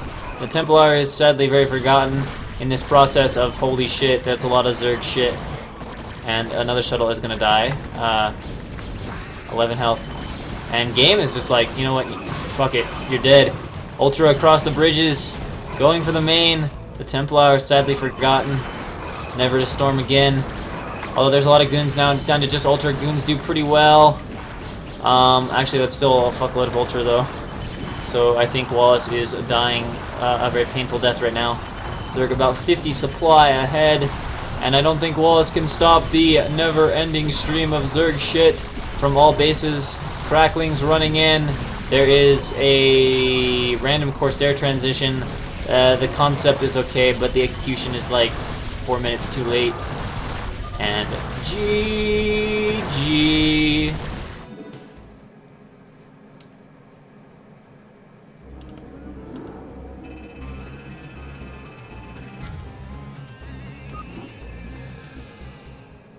Ultra used to do splash damage? Jesus. They're not already good enough. We need splash on those things.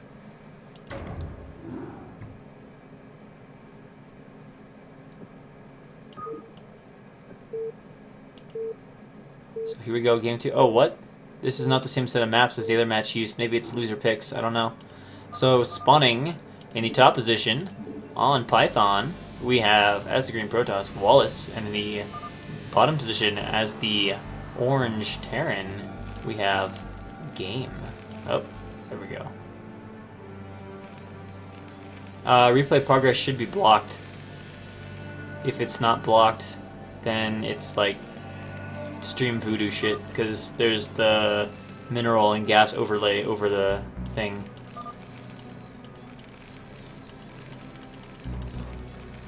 So if it's not blocked, yeah, it's blocked. It's blocked according to my shit. Everything claims it's blocked.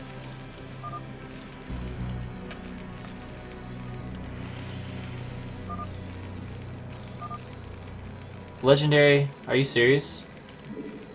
Please tell me that is a troll comment. Or I'm gonna go like weep in a corner.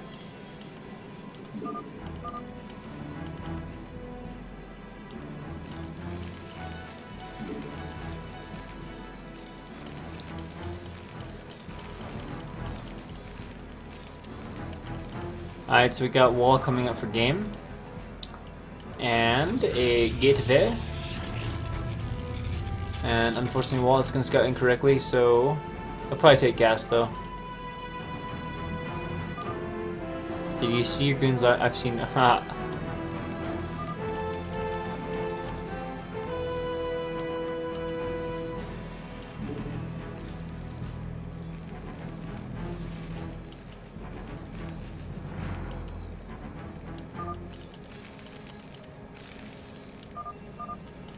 Alright, so gate and gas. So this will be a fairly reasonable opening to have against Terran, not really a big deal. Something about a scouting probe. You seriously thought they did splash damage? Legendary, you're a C rank Zerg, and you thought Ultras did splash? Oh man, oh man, oh man. They rape Zealots, but they don't do splash. Marines would get shredded so badly by splash Ultras. So would Zealots, oh my god. Oh my god, I'm just having nightmares thinking about the possibility of having to fight these. I just switch to Zerg on the spot and go Ultras every game. I'd perfect 5-pool Ultra. Never lose with Splash Ultras. Alright, so we got Factory. Pretty typical looking game so far. Oh yeah, it made the Zealot first in case it was Zerg. But, so that's gonna make the core pretty late, actually. Which is a bit unfortunate. Not... But he will be able to do a lot of Zealot Harass, except for the fact there's a wall, which means he won't actually be able to do a lot of Zealot Harass. Lurker plus Ultra. Insane splash damage. So much splash damage, any unit that walks in just instantly dies. You know the way probes look when they transfer through a Lurker line? That's what it would look like with an army. Ultras do splash in SC2, but not in SC1. How do you get to C and think Ultras do splash? That's really funny and really saddening at the same time. Alright, so spin on the core. Oh! Oh, look at this shit. This is some down low scumbag stuff right here. 2 factories against a 1-gate Protoss that was forced to make 2 Zealots first. That is solid but dirty at the same time. So here come 2 Zealots. Actually, they can walk in here, so this wall is not much of a wall. Alright, so here we go. I think they can walk in there. Wait, never mind. I'm on crack. Alright, maybe LSD, I don't know. It's kind of a strange place to sit, because, yeah.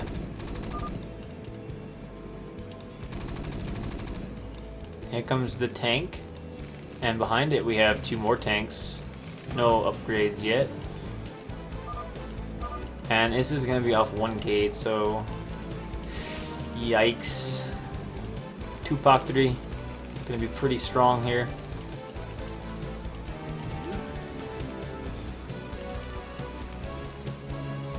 And now there's going to be this moment where Wallace sees 3 tanks and is like, "Aww, shit." Alright, Robo's not even done yet. Okay, so he's getting a 2nd gateway. I guess he's worried by the fact that nothing's happened yet. Dun da da da da da da da. Yeah, I think tanks say that. They certainly do in this situation where they're like, we're gonna go fuck up some Protoss. Alright, let's see how the control is here from Wallace. Zealot's moving forward. Actually, he's just gonna do the runaway control, because that's scary shit. And try to buy time for more goons. Game says, uh-oh.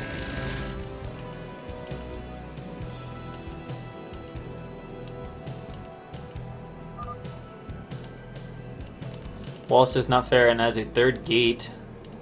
So the downside to this is the fact that it's going to be 1 base against 1 base, and we all know that's considered pretty sexy for Terran.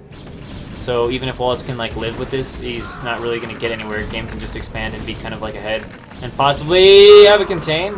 Decent mind drag, actually losing a lot of stuff at the ramp. I don't think Game should try to muscle his way up the ramp. Siege about to finish though, so he could start taking up a little bit of a contain. He got the barracks floating in just to check and see what's there. And Wallace now with all 3 gates active. Gonna have a bunch of goons popping out. Here comes some vultures. Vultures, will we see a siege? Will Game try to siege and hold the natural this way?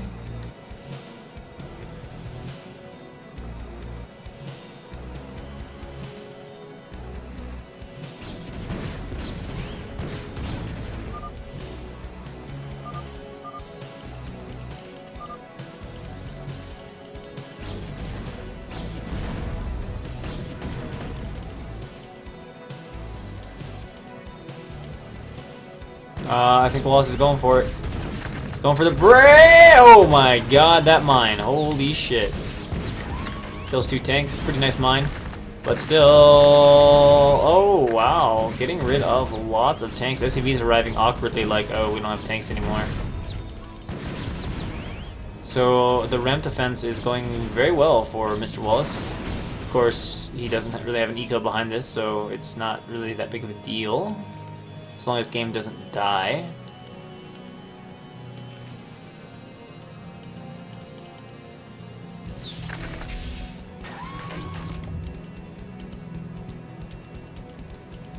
And here come Dragoon. Oh, SCV will go down. And both players start their expansions. Alright, here we go. Goon's charging into the range of tanks. Oh no! Run away, Wallace! Run away! Doesn't lose any. Okay, cool. Oh, okay, never mind. Not that scary. If there were like 7 vultures, I'd be really scared. But 3 will just kind of die trying to run in. Or just be turned aside. Observers scouting everything out. Engineering bay going up. More tanks on the way.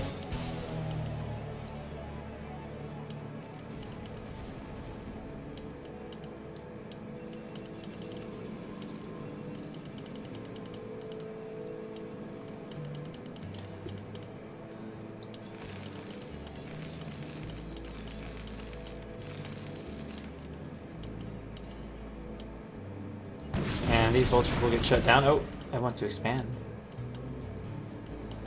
So gonna take a 3rd base. Oh, careful that mine to back. Okay. Situation avoided. And up goes the Nexus. And game still off Tupac 3.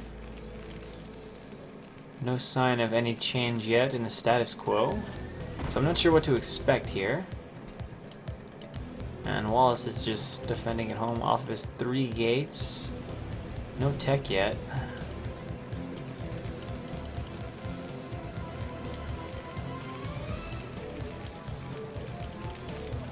Lots of tanks though. I have no idea what game's gonna do. No command center. Oh, okay. Maybe timing attack. Maybe just safe expansion because you need a lot of factories sometimes.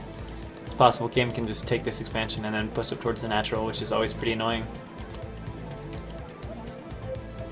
When you get these positions on pythons, you're just like, oh, that means Terran's gonna be a little bitch, and just take this and turtle his way up towards my base.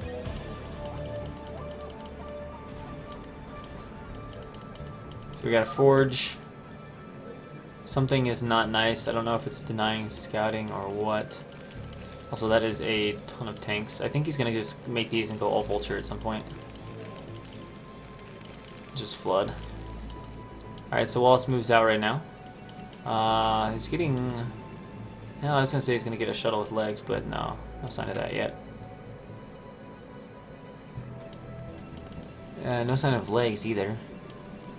And a 4th gate going up now, so game is gonna have a lot of production compared to Wallace, but Wallace's goon count's pretty high. It's like 10 or so there, another 6. He's got like patrol group and half the goons.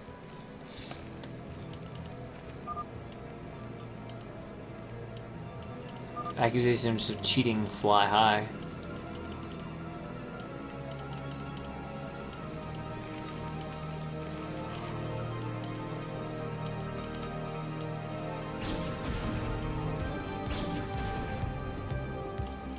How long is this guy gonna wander for? Or did he intentionally chase the SCV? Hard to say. No, definitely not gonna be any upgrades considering his forge just finished and game doesn't have an armory, or just finished an armory.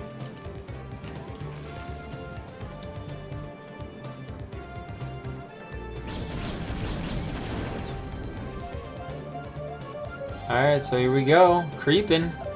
Creeping up along the wall. Better siege at some point.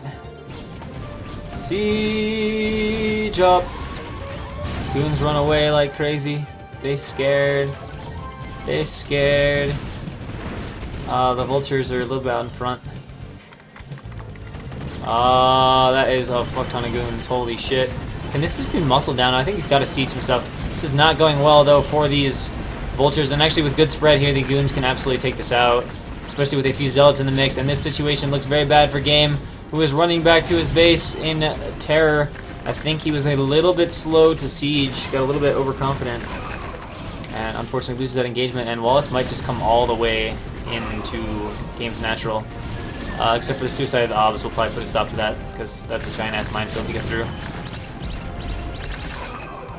Okay, the splash damage of that mine was like 4 arcs, and yeah, game's saying the same thing. How do you siege again? As the siege was indeed quite delayed. So lol. Bye-bye, depot. Finally, the SCV makes it into the base, though. It's been sending those out all game.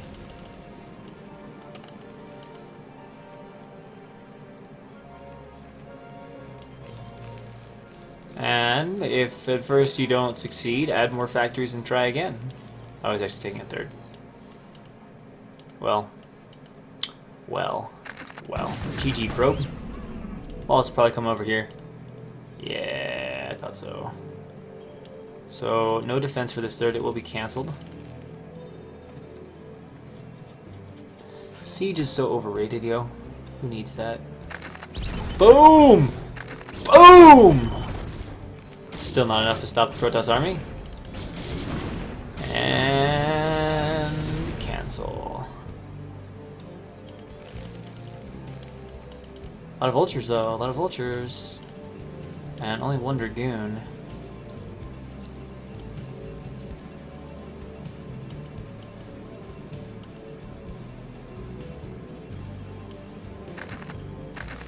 If the stream actually cut out and you didn't see what happened, let's just say mines.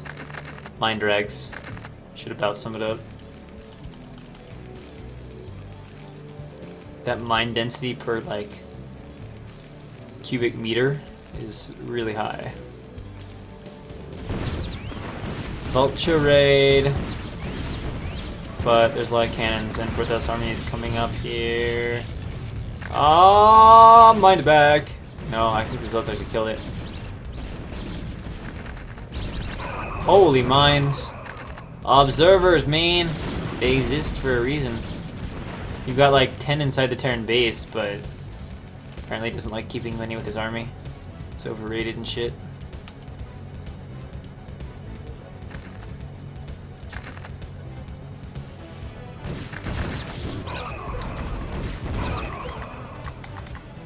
Game is being remarkably efficient.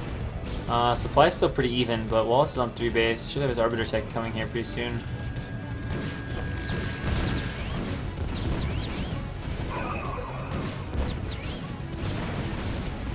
And game has built up another pretty large army.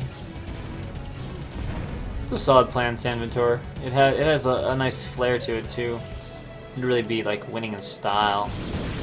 Ah, vultures! Tank siege up! As Wallace gonna just go for it? What? Okay. He's just going for it. He's going for it. This could be the wrong decision. It could be the right decision too, though. That's a lot of Zealots. Depends how much the Zealots just died in the mine. Okay, this is the wrong decision. Back the fuck out. Back the fuck out. Abort! And game gets off to a pretty good start with this. And game says, that's how I remember now. And Wallace is gonna be like, oh, okay. Alright, so let's go.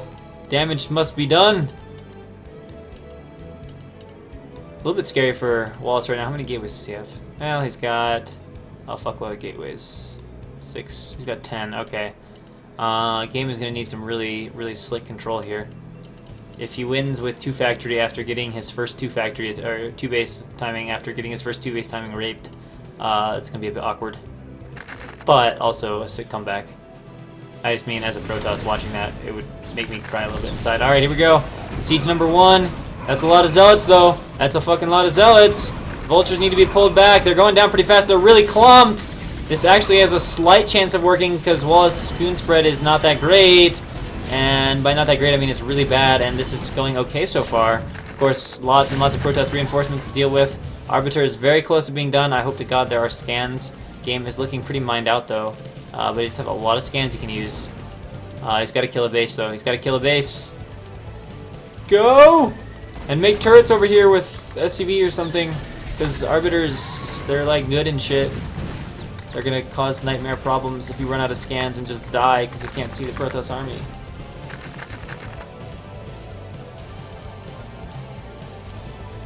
Oh, he's taking third base. Oh, that's good. Okay. Alright, is Wallace going to somehow throw away in the ultimate... Holy triple forge in the ultimate game of throws? Is he going to win? Is he gonna crush a 3-base timing, or a 2-base timing with 3 bases? That was what you call fucking mind drag, by the way. Gets rid of like 10 vultures. Is he gonna crush a 2-base timing off 3 bases and then lose to the follow-up 2-base timing? Oh my god, there's no gateway over here. Holy fuck. He's actually gonna lose this game. I don't believe it. How do you throw this? How do you do this? This takes some level of talent. He's got a break, but he's got like no units. His macros... wait, does he have anything up here? Oh, actually he's got a lot of units up there. Trying to use the Arbiter scan. That one Goliath there is like a superhero. Wallace is like, no, this base can't die. I still would love to see game build a turret, just because having to rely on scans is a bit precarious. No second Arbiter. I don't know if there's a recall. That's one thing I'm worried about is possibility of a nice little recall, just like boom, back in the main. This Nexus is slowly dying. Wallace just gonna mine it till the last. Doesn't think he can save it right now. The way he has everything up in his base makes me think he might want to recall, or is what's it gonna be? It's gonna be, we got 120 energy. It's gonna be a stasis. Oh shit! Okay, it's just gonna be a stasis, so no recall. And Arbitor is down. Nexus is down. Probes will die on their migration. How many of them will live? Not? Oh, actually, since game on sieges, quite a few of them might live. Being chased down by the vultures, and suddenly is 129 supply for game. Here comes the big break from Wallace. The big break. That's a lot of units, because remember, a lot of probes have died. It's a big army. Game needs to get reinforcements. If Wallace is somehow executed and wins this attack, could still make this an interesting game, but obviously the eco is really bad for Wallace right now. Can he come up with execution that has been a little bit lacking for most of the game? Lots of Dragoons still here. Not that many for game, but the tanks are pretty deep in this line. This might be enough to power through. Game is going to need to start sieging up in the back and defending. Most of the Zealots are gone, though, to the mines. Goon's still moving forward. If he gets tanks up here and more mines, he'll be okay, but Wallace inexplicably... Oh, these tanks, like, pop out of nowhere. And that actually buys game some really crucial time.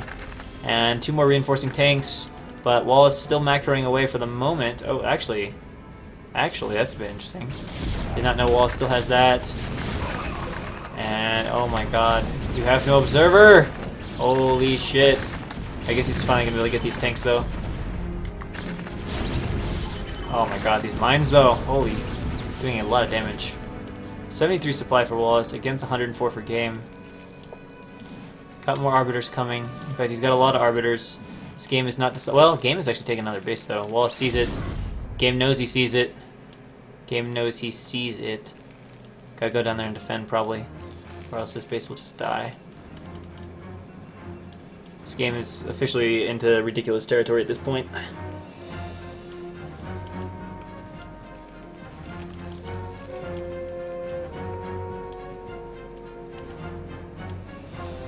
Alright, so the vultures with mines and stuff is cool, but the goons are the problem.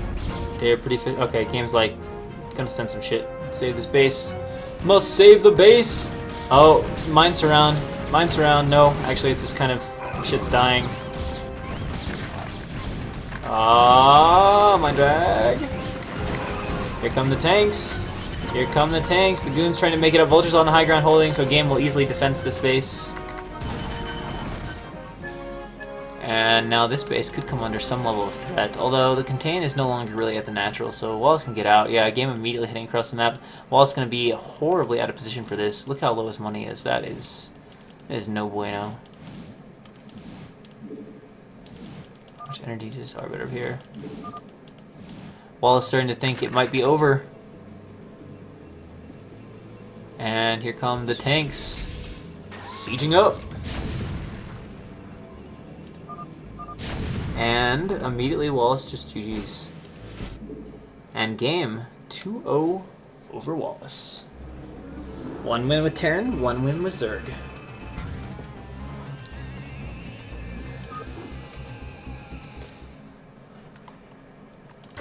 And that makes it 2-1 in favor of whose team?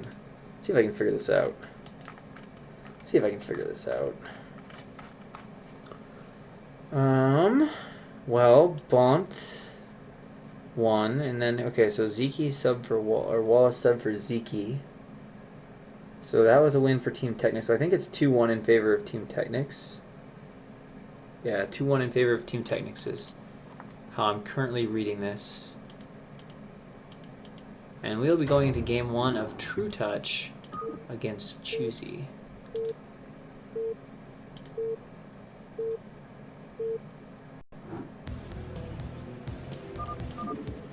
So spawning in the top left-hand corner as the white Zerg, we have True Touch, and in the bottom right-hand corner is the yellow Protoss, we have Choosy.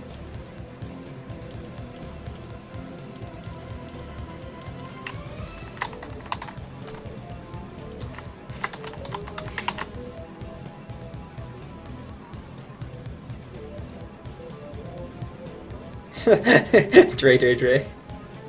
The smack talk has arrived. Alright, so who's on whose team?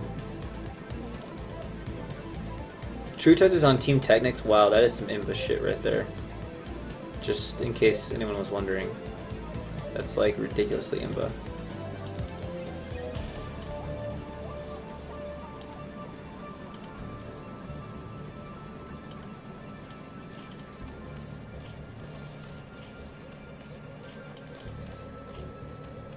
Alright, so True Touch would certainly be the overwhelming favorite here, as he's become one of the strongest foreigners recently, even giving Zeke a pretty decent fight in TLS games and whatnot, and making it, what, to the finals?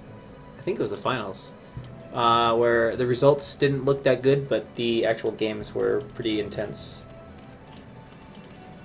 I know he's hit at least D on Fish. I don't know if he got to C yet. I think he got really close though, maybe, or maybe he did get C. I'm not sure. But and Choosy, I don't know. I think Choosy is an A- Protoss, but I don't know much other than that, other than his activity level. But he doesn't really stand out to me as like a terrifying, super top level guy. You know, like a Zeke or a True Touch or a TechnicS or a Draw or whoever. But he is doing some nice blocking of the hatchery so far. Oh, pylon! 2300, so that's right at C? C is 2200? I can't remember. Or is it 2700?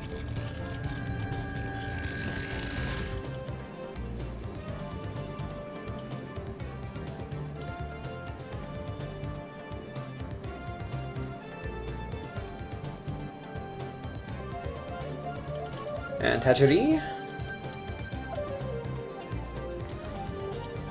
Alright, so random question while we're waiting for this PvZ to unfold.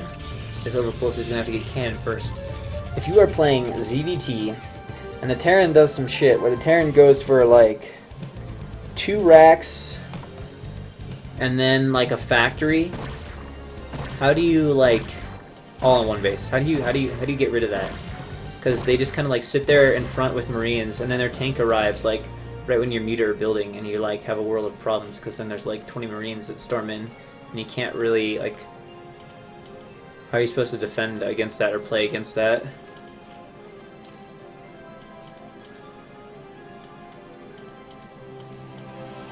I have no clue.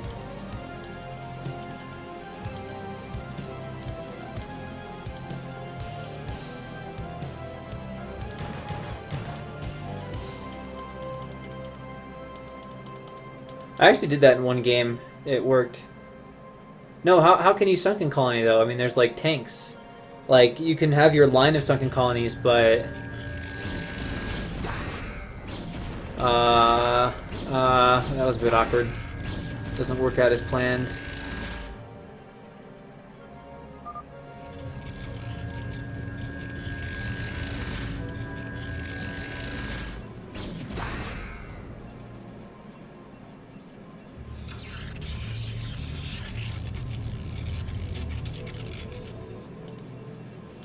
I don't know how you keep them off your side of the map though, because they go. Yeah, I was wondering the same thing. What is up with this game? Because they go, you know, they go 2 racks. So unless you build a bunch of lings, they're gonna have the map control, and so they just kind of like camp outside your sunken or two, and then their tank shows up and starts shooting as your sunken like right around the time your spire is finishing.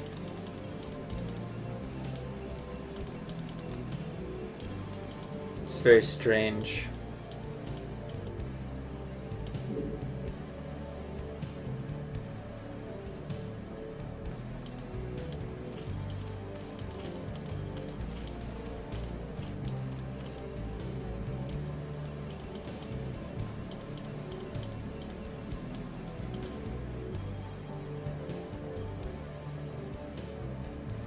So you just keep building Sunkens and let them absorb tank damage? I guess you could do that.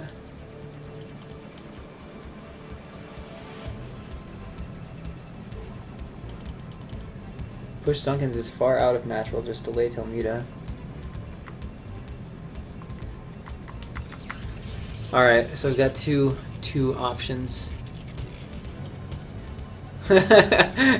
Ultra Muta Lurker, Super Splash, Splash Ultras, Muta plus Lurker. That would be just like ultimate death splash army.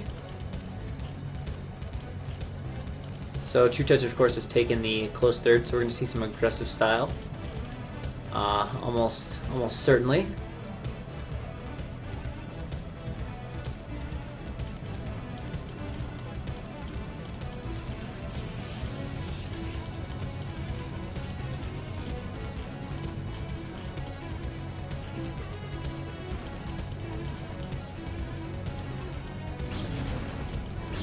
Oh, and Choosy opting for a goon here to get rid of the Overlord, and first Corsair out as well.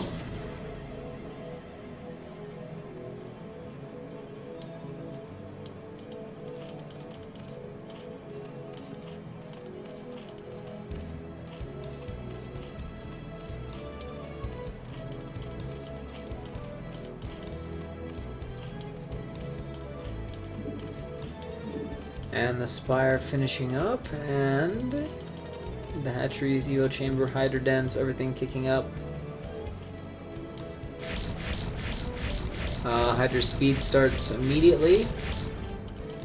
And we should have a few Scourge in production. Yeah, so this Corsair looks like he will get an Overlord.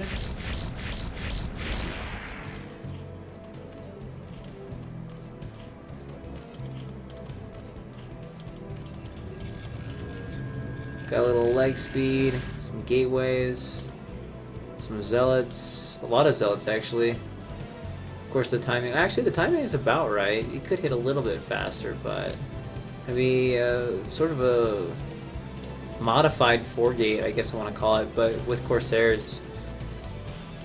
So slightly later timing, but with the Corsairs. Only one sunken here for True Touch. This is a bit concerning actually. There's like no fucking units on the map. Wow, he's gonna need some. Well, he's starting Hydras, so he might be okay. But I was gonna say he's gonna need some sick epic level drone drills. Oh wow, that's awkward.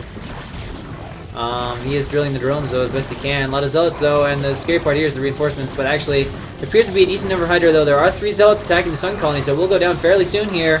And the zealots are cleaning up most of the Hydra. True Touch has a lot of problems right now, as there are going to be more zealots streaming in here and not enough Hydra, and of course drones will start to go down now, running around that Hydra like a crazy man. And now Choosy opts to target a few of the drones, and more zealots streaming in. Can True Touch get the Hydra mass he needs to drive this back? Nice drone drill at the ramp, but that is a lot of zealots, although the micro from True Touch is pretty nice here.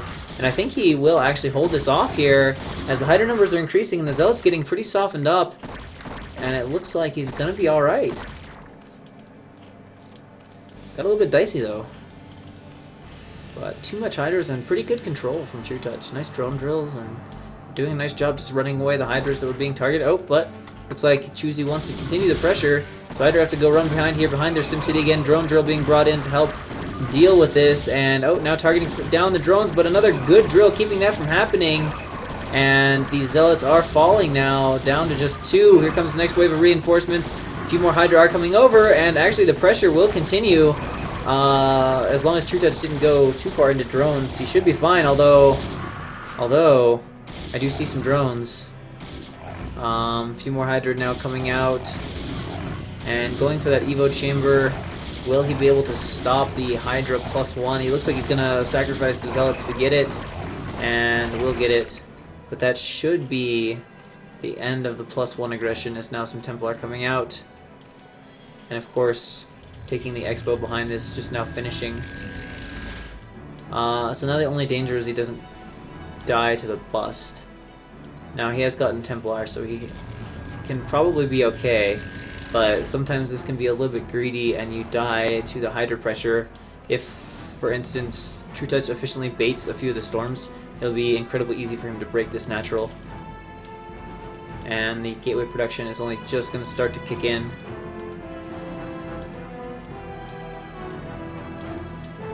Although, actually, Choosy is moving out. This is going to create an awkward counter situation.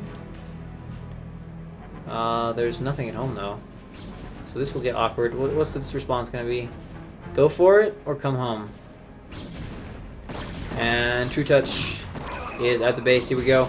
Charging up. Whoa, he's actually killed one of his own cannons at the worst possible fucking time. So we've got problems with the natural, but of course we've got the counter over here. The natural is going to go down really fast, and that's going to be a problem because ultimately reinforcements can probably clean this up, as they'll not be able to reinforce. And once the storms are baited out, the Hydras will be really strong. And oh no! Oh no! It strikes again! It strikes again! True Touch. I don't know how many units are trapped in that. I hope it's not like a full group of Hydras, but it's struck again. The natural, of course, is down. This base over here is actually going to cannon this up, trying to defend. Gonna lose it. I wish I knew how much shit was in there. I guess we'll kind of find out. One drone, one Hydra. There's like 4 drones and a Hydra. That ramp. Oh, storm! Oh my god, good storms. Really good storms. Hitting for long durations, but now they're going to die. So he's trying to get up panic cannons over here. Can True Touch get to him in time? He can probably take down the Nexus, actually. Oh, being morphed. Actually, I don't know if he will be able to. This looks a little bit scary. Actually, oh, very nice. A bunch of lurkers and stuff arriving. So True Touch is going to lose a base. Choosy is going to lose a base, but honestly, this will probably be better for Choosy in the long run. Simply, wait. Does he have a robo? Oh, fuck. No, this is very bad. The Nexus is going to die. He won't be able to get a cannon up over here. And once, well, unless he can find a way to clean up these lurkers, but I don't think he can. And if he can get lurkers over here, the Nexus will die because the lurkers will walk over here and stop all this stuff from building. Now, if this cannon gets up, DT sneaking out. This game is pretty ridiculous. Actually, it looks like this cannon is probably going to finish. So, all right, here we go. Here we go. Maybe he's just going to try to take down the gateways, which is also really good for obvious reasons. As a Protoss without units is not scary at all. And he's got so many sun colonies that he's like, alright, I can just go take all my shit up here and reestablish the space. So economically positioned should be a little bit favorable for Choosy, but he's taking a lot of damage right now in the main. We'll see how many of these gateways end up dying. So panic cannons do finish. We'll save the Nexus. Very smart of Choosy to realize he needed those, or the lurkers were just going to come over here and kill all of his shit off. Oh, Templar with a lot of energy. Oh, get that one last hit, True Touch. Get it! Yeah. Alright, we got Lurkers brewed over here, so high ground is being reestablished. Nexus has not been retaken because, well, there's a lot of Lurkers and stuff. Gateways are going down. How close is he to Obs? Whoa, did he forget the observatory? Did he forget the observatory? Oh, no. Okay, Obs starting now. But he's lost a lot of gateways. He's going to lose 2 more. He's going to be left down with basically just 2 gateways, which is pretty painful.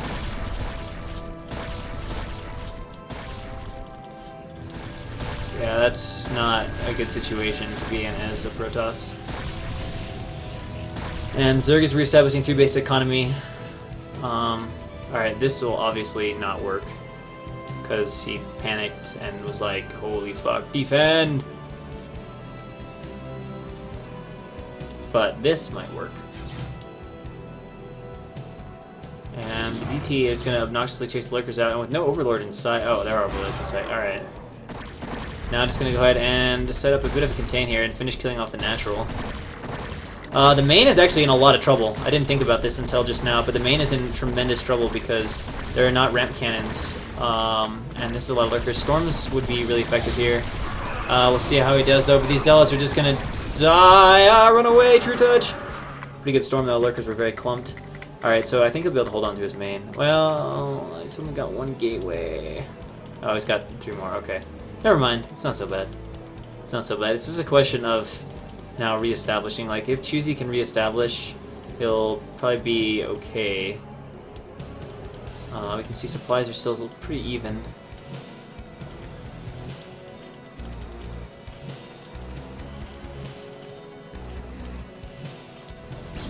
That's not gonna work.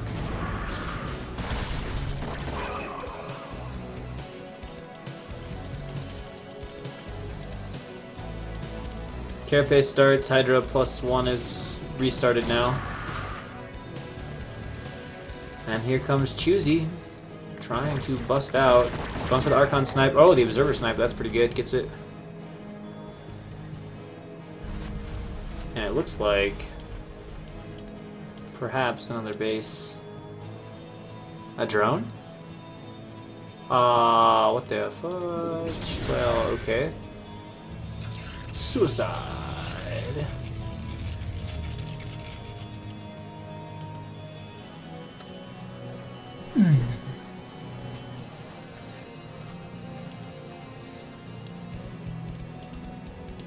There we go. Takes the 4th base now. Now if he gets that established, he'll be quite comfortable with his position. Scouting Corsair is going to have some Scourge tailing it, but he can get all the information at once. And plus... Whoa! Sick upgrades, holy. He's going to have 3-1 here in just a sec. So that's going to be really good for Protoss. 3-1 against 0. Better not make Lings. Oh, he's trying to snipe the Cyber Core off, but it's definitely too much Protoss stuff.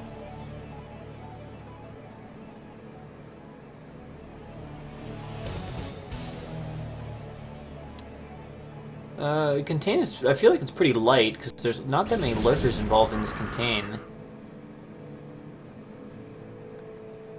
Like, honestly, I feel like you could just... Oh, actually, never mind, there's lurkers outside, too.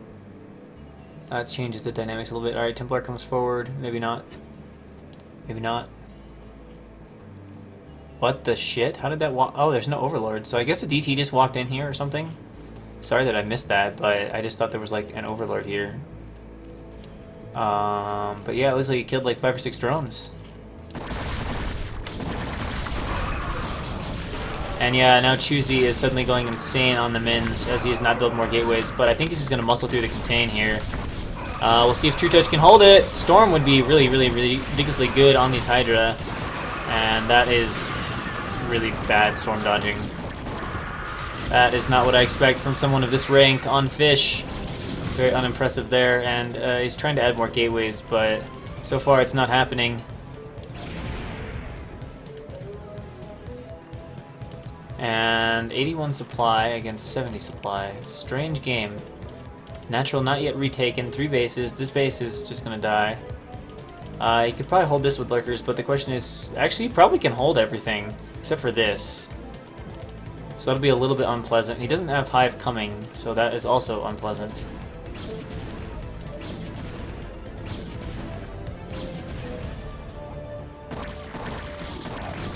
And of course, Choosy needs to win this to send it to Ace. And True Touch is sitting in a few Lings. That's kind of cute. Of course, they are not Cracklings. Now, and a little bit of army does come back.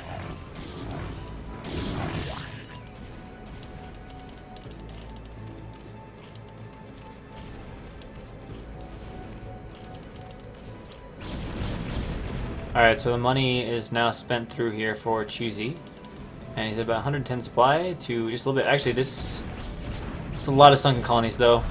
He's going for it. Is it worth it to try to muscle through this? He should definitely take down and open it up before he even thinks about trying to muscle through it.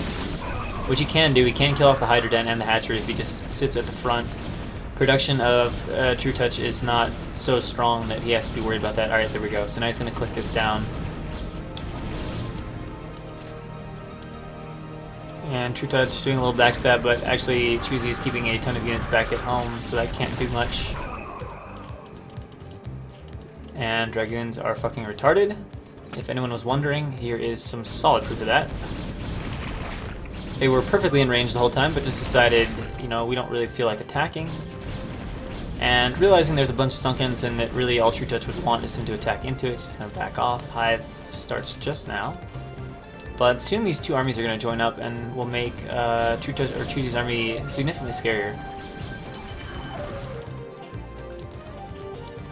Attempt to reestablish on the fourth side. He'd love to secure that base, but I really don't think it's gonna be possible. Oh, that's a lot of lurkers. But they're not gonna be morphed in time.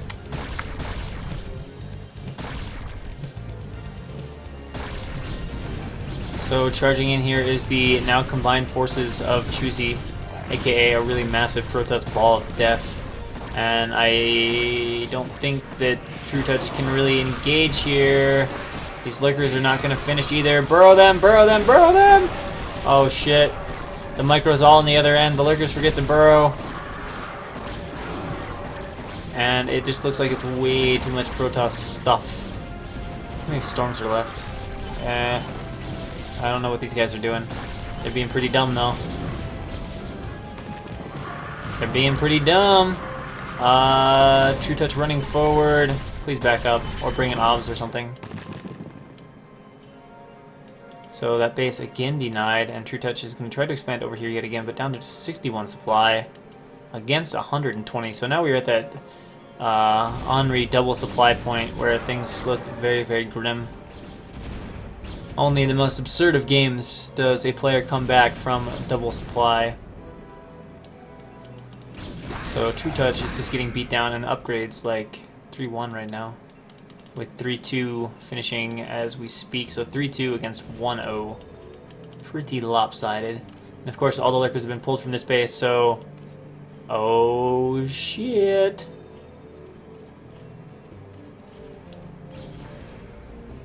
Lurker drop attempt? Yeah, looks like it. I don't know how many, if he got the probes or not, though.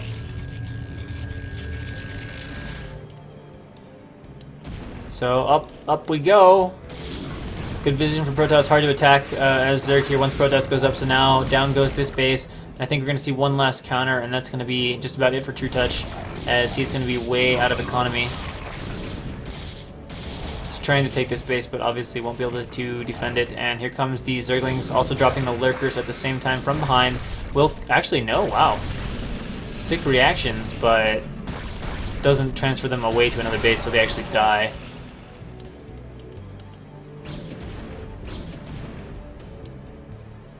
Oh, this is gonna be close. Block the ramp! You can hold the ramp! Or the ling's not gonna come up. Okay, never mind. That's a shitload of lings. If he blocks the ramp, he can probably hold. If he doesn't block the ramp, he probably can't. I don't know. We'll see. Most of the lings are making up. They're trying to kill the cannons. They can't do it. I guess he didn't even have to block the ramp. Lurker's gonna bro at the bottom, but big deal. And now it looks like, here it is. No, Choosey, you can do it now. There's only like 5 sunkens. You've got like a massive Protoss army, but I guess he'd rather shut down. I actually think it's harder to do. With these guys finishing and these 2 lurkers, I think it would have been easier to just muscle through that, because there was nothing else there.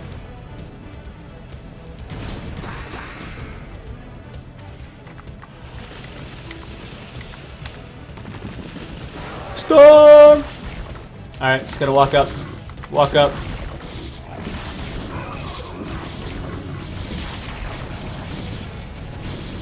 Coming up the ramp. Base is broken yet again. No hope for defenses. There's just a few lings. I mean, they are cracklings, but yeah, it's not enough. Not even bothering to micro his goons around right now. Even storming the overlords. Storm. But True Touch will finally give up. And Choosey with a big win. Can he get it done and actually beat True Touch and extend the series to an ace match? If so, all I can say is holy shit if he manages to do that. So game 2 on ground 0.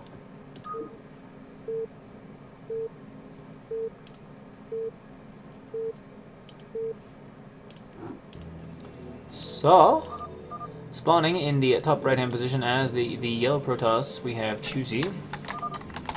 And spawning in the bottom right hand position as the red Zerg, we have True Touch, who just got badly beat down.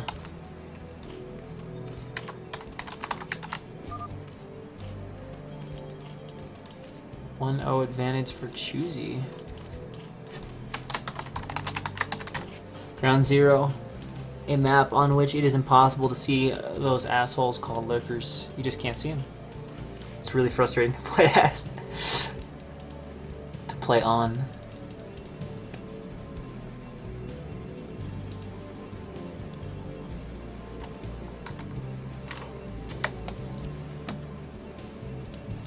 So down comes a probe and dropping the pylon.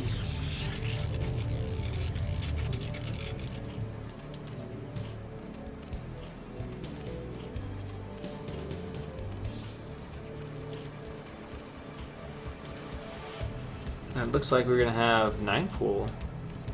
We do have 9 pool from True Touch. But no gas, it seems. Or yes, gas.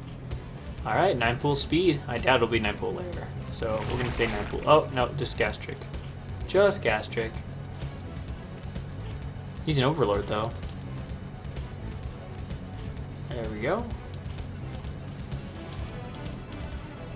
Which I guess is a pretty good decision, as the natural is really just a massive thing on this map. Like, Forge Gateway still leaves like 5 hexes open.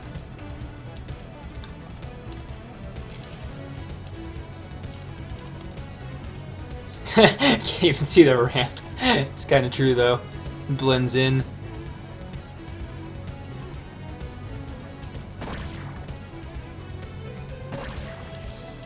Alright, so it goes the first of cannons. And the Ling's on the way.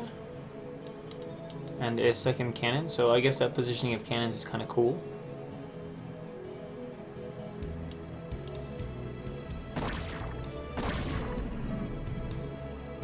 Oh, drone wins probe. No more scouting.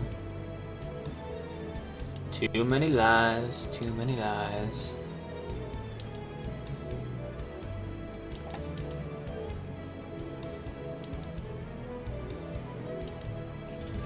Alright, so 2 cannons are up, so these Lings should really not be a threat.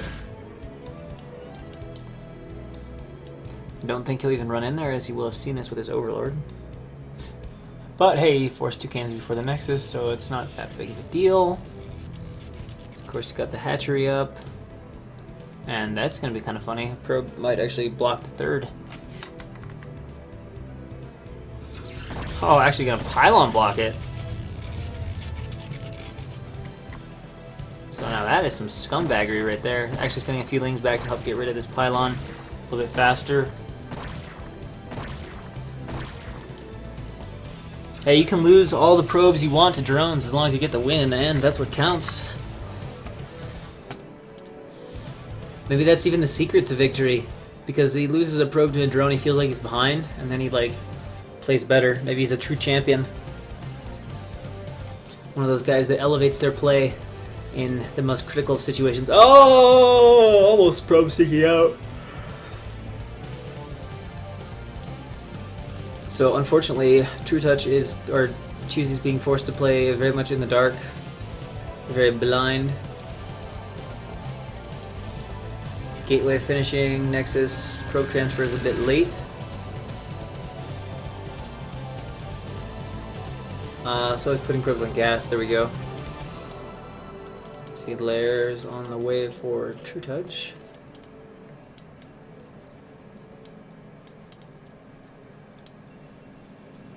There's the very late probe transfer.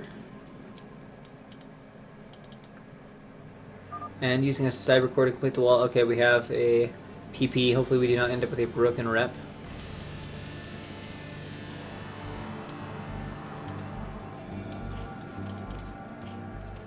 And so far it does not seem to be broken. So, yeah.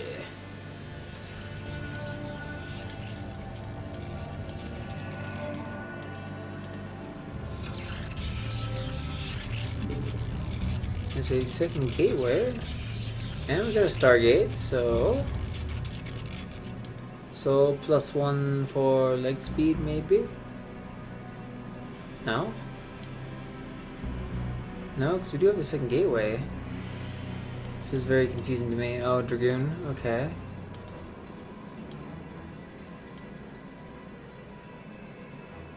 There's +1, so maybe it's going to be that same build as last time again. That weird 4-gate +1 Stargate strangeness.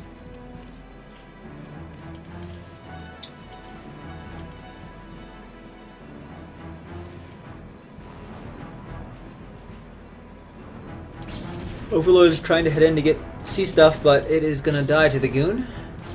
And it looks like so far it's one other gate this time. So a little bit tamer version. And down goes the Overlord. And soon here we will see more hatcheries from True Touch.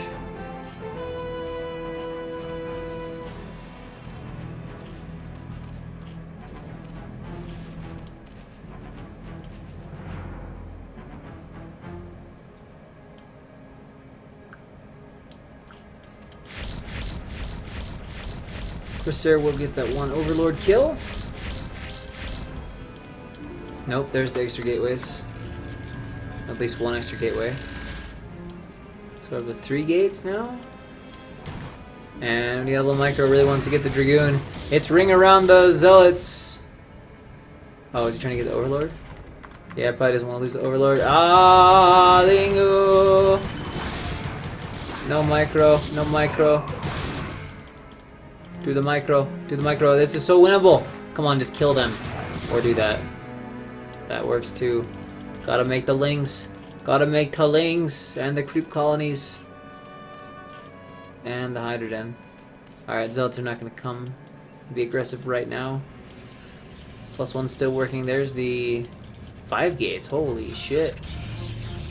Holy gateways, Batman. 5 gate +1 Zealot? Or is he gonna get archives too? Alright, so we got archives, we got +1 foot speed coming. Crazy builds here from Choosy. This time, though, True Touch is gonna have his 2 sunken colonies. You can see Hydra speed starting right now.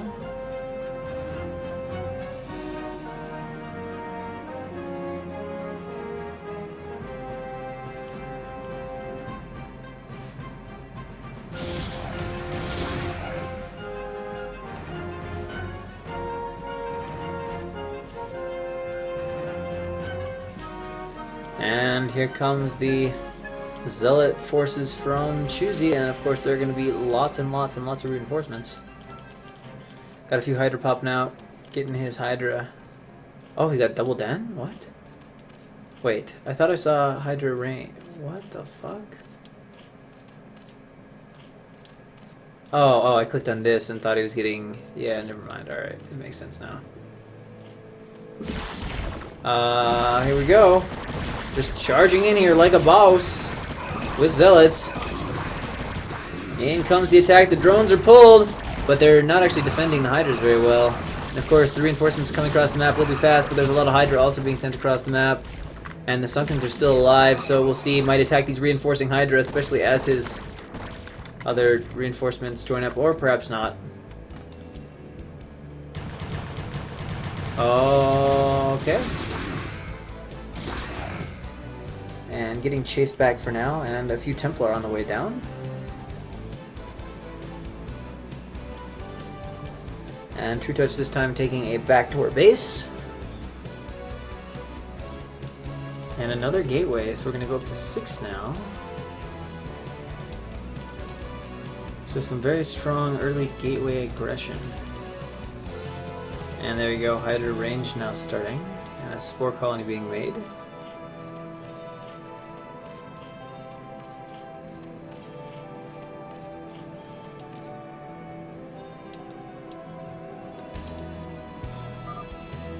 And a second round of pausing. Depause. Alright.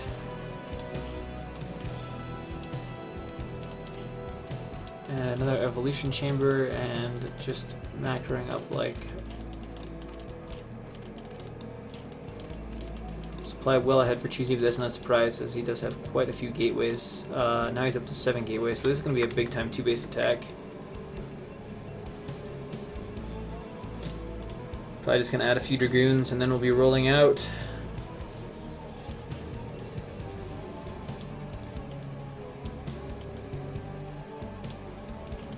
And more hatcheries being added for True Touch.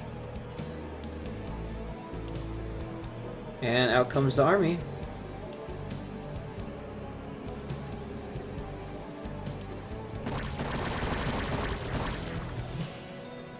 So here we go. Be careful of the Templar snipes. Good storm. Hydras have to run through it to get away. And the big scary army of Choosy is on the way out. Dreaded Dread is already calling it, saying True Touch wins.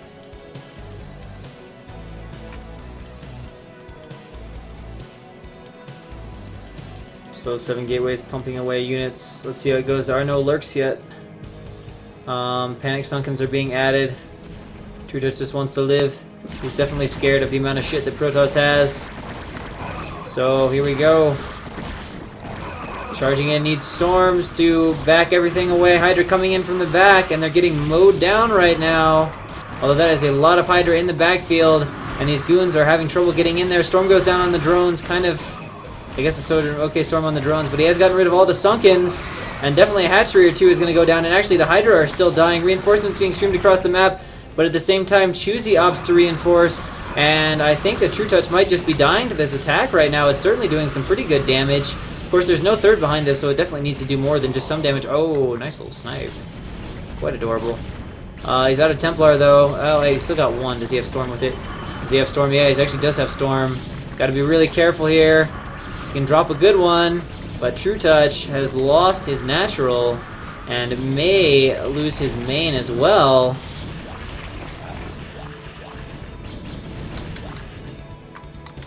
And True Touch really just seems to be struggling today. We've actually got lanes coming in, but there's no hive.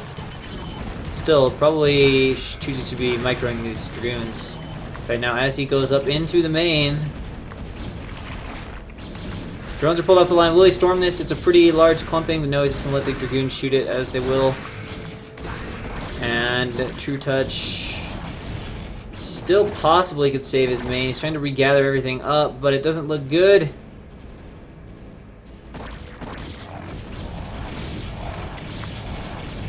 And down goes the lair. So he is going to lose his main. Not quite. Can he save it? Everything's got to react. He's trying to save all these cannons. He's got to start canceling a few of them. Or maybe they've just got enough HP that they're going to live. And yeah, they do. So he gets the cannons up. Of course, he doesn't actually have the third base up yet. Loses about 3 cannons in the process, but he has now reduced True Touch to a mere 2 bases. 57 supply against 100 supply.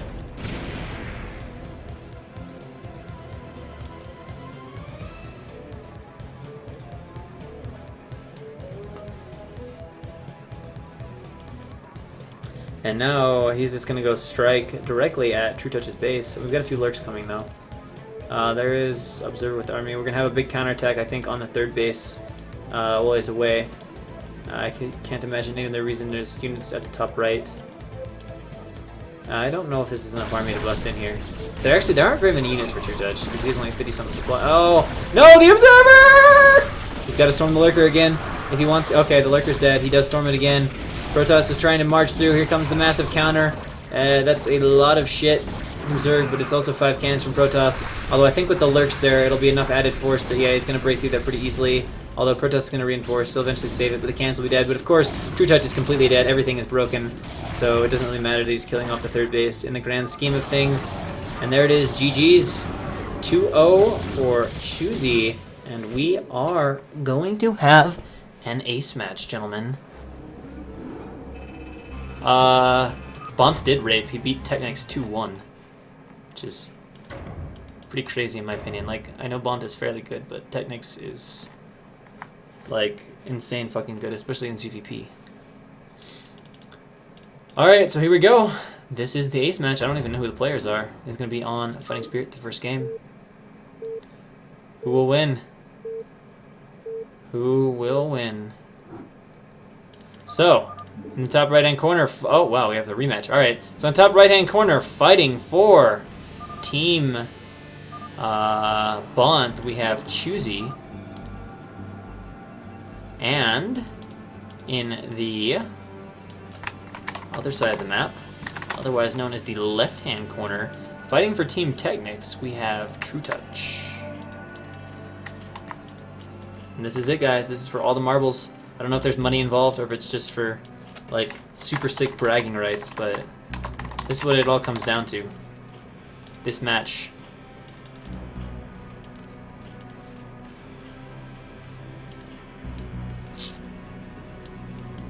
So Choosy is coming off the back of having demolished True... Oh, whoa. One player name did not show up. Because I did that. There we go. Yeah. Alright, so we're going to have this wall. So possible gate expand. But not necessarily. Could just be the nice tight wall. Forge gateway just got little 1 hex. Killed pylon to get out. You guys have all seen it before, I'm sure. Unless you're new to watching Brood War. Aha! I called it. Gate expand. Gate expand.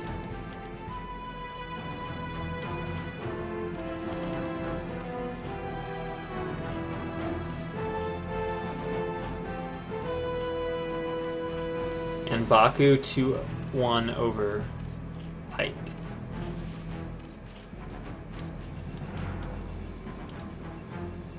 Because Baku's pretty imba. Alright, so the Overlord is arriving. The Overlord hat angekommen? I think that's right, but I'm not positive.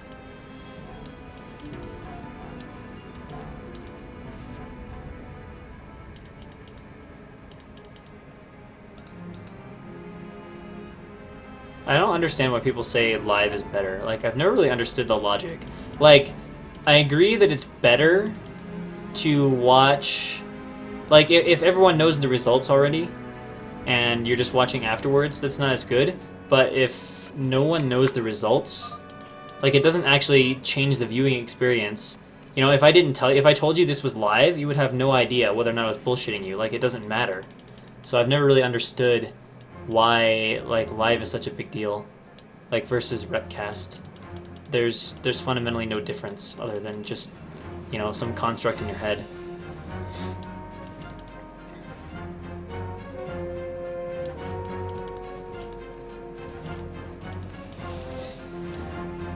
Maybe someone can explain that to me.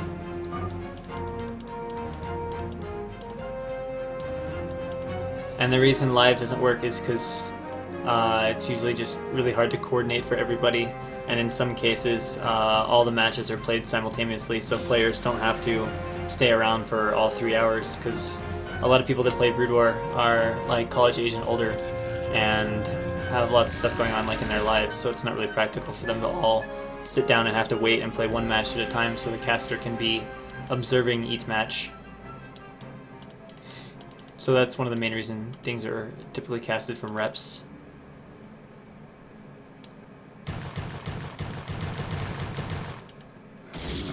Oh, he's completely surrounded. Holy shit, this is off to a good start for True Touch. And he's just going to start attacking that Forge now. Oh, he's going to surround another Zealot. Oh my god. Oh my god, this gate expand is getting crushed. He's getting nothing out of it. Okay, the cannon finishes, but he just loses all of his Zealots. Oh, that sucks. Okay, that is a good point, Andre. That might be the case. Some people do have a different feeling when they know that. But as a viewing experience, in theory, it's no different.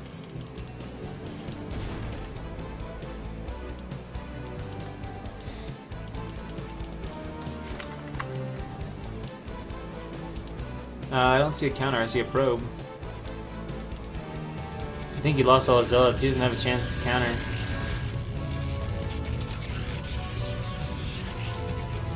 True Touch greater than Choosy? Oh, okay, I don't know how I lost. Choosy's gone pro in the meantime. Alright, so Stargate is only about 25 seconds behind the normal timing. What? Oh, there's the probe. Oh, it's dead. Guys. See that? You know what that is? Know what that is? That's a Hydrodon. But it's not Hydra being made. Perhaps it's just there for Corsairs? This is actually weird. I didn't even look at this. I was just like talking and watching the gate expand. I didn't even notice that True Touch didn't take an immediate third base. That's kind of strange.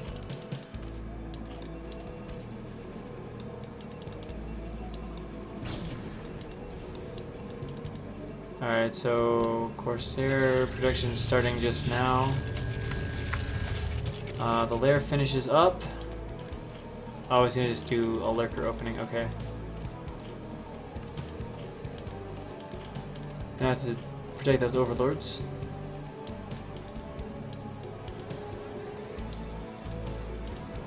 And second cannon being made here for Choosy. Yeah, Riskick, I was just, like I said, I was just wondering the same thing.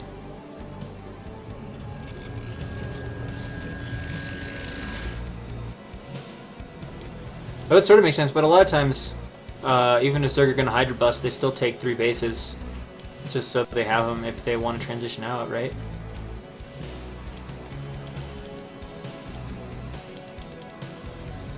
Alright, so we got 3 gateways coming, total of 4. Got no sign of tempo attack. Oh, it's the same build again. I guess this is just what Choosy does. This is like his playstyle. Always this 4-gate aggression.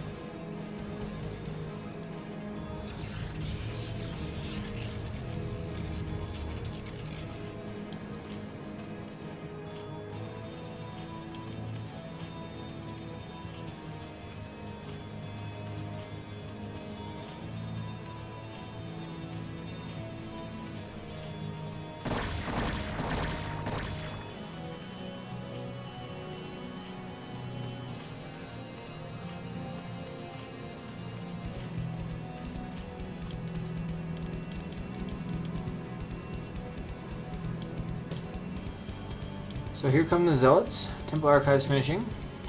I'm just gonna call this the True Touch build. Life speed is now done. +1 is pretty close. And of course we'll have that solid reinforcements.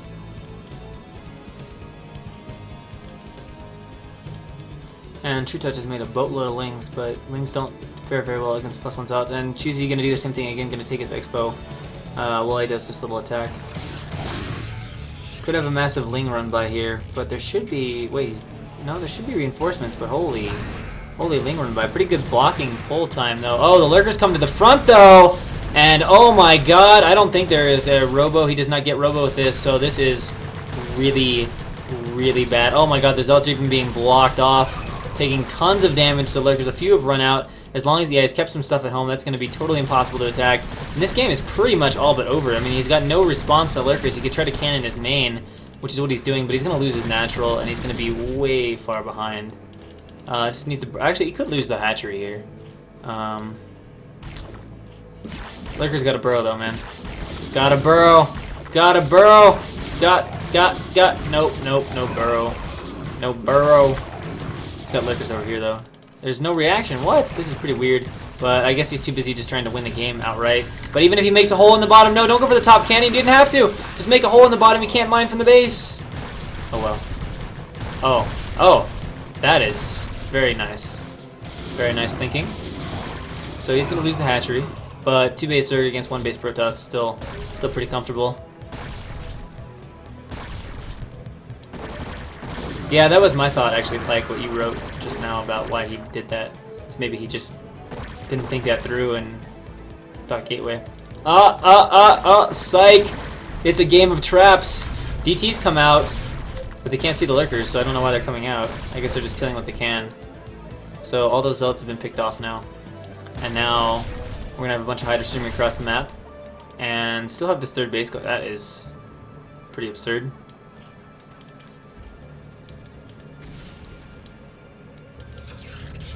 Cannon. As long as the lurker burrows in time, though. What sick blocks is this? Swipe. Probe denied, but the DTs can instantly kill it the second it unburrows. He does not want to leave the lurker. That's what I knew what True Touch was trying to do, but...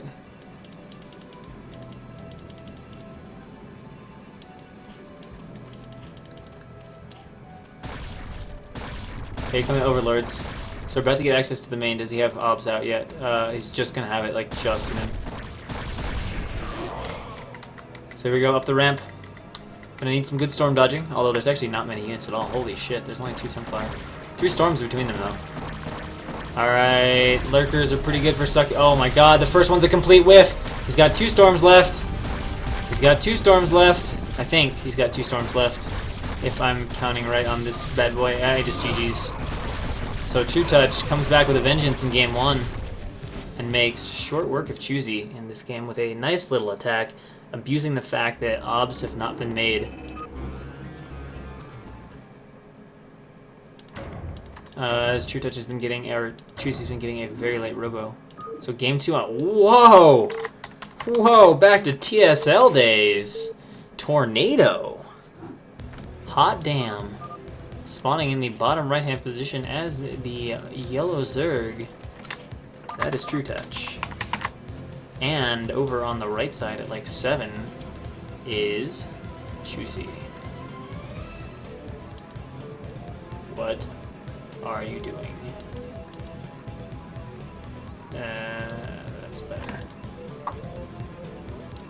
Yeah, I will show the whole map, because some people might not know this. This map was used around the times of TSL 2. It has interesting geometry. It's a 4-player map. I believe the main... Oh, wait. Yeah, I think it's 4-player. I believe this one, this one, this one, and this one are the mains. Come out to the natural. Come out here, and there's all these pods kind of along the map where you go up, and then there's these chrysalises you can kill. And there's kind of also open center pod. So there's like 2 routes. There's open center pod that narrows near your natural, or there's this little high ground pod you can kind of pop over and up to, and then you have the pretty easy to defend little third bases with ramps. So that's kind of the general architecture is, you know, coming out of every base you can go through a wider area that narrows your natural, or you can come up over this high ground pod.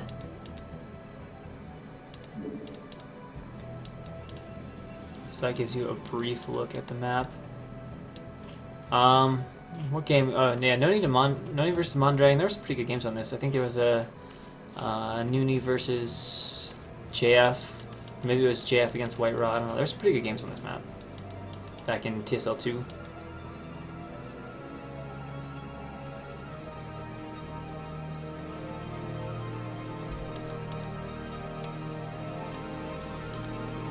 What were the stats on this bad boy?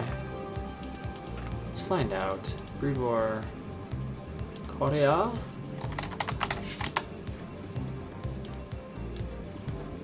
You can see a forge is going up. He's going to do the forge gate wall, it looks like.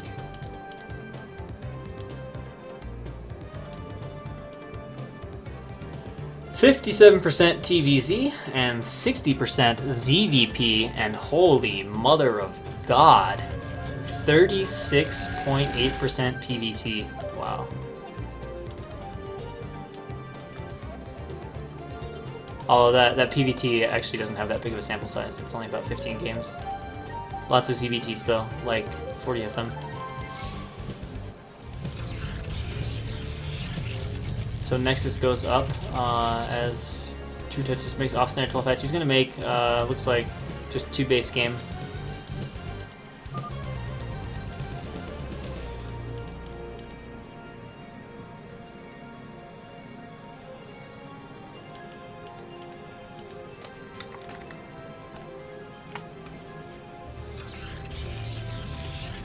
I guess he can't make the gateway there without being it totally tight, so he's just going to make sort of this wall. Oh, this is close, but they think the cannon will finish in time.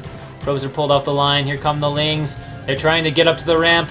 Nope, they're just going to go hide behind. Now the probes... Oh, this is really kind of annoying. Probes are going to have to sit at the ramp. But he probably doesn't need to leave... Yeah, he realized he doesn't need to leave that many. Although, actually, maybe he doesn't. What? What the hell is that shit? Probe suicide?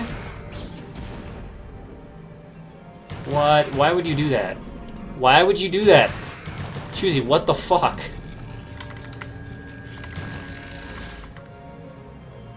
Oh, and he still gets it run by! Just one ling, but oh man, loses 4 probes and still gets the run by. Ouch. So True Touch off to a great start in this game.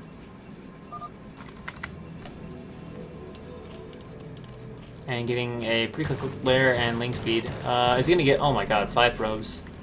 Holy damage, Batman. See, what is supply? Supply is even, but...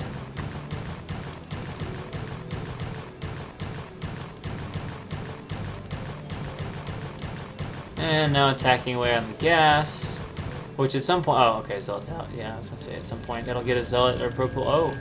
Sneaka, sneaka, sneaka, sneaka!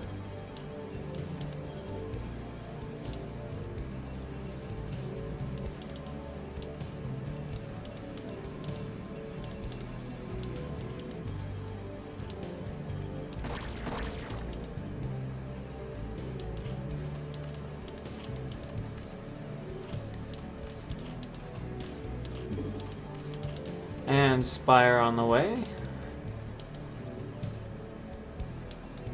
No second gas though.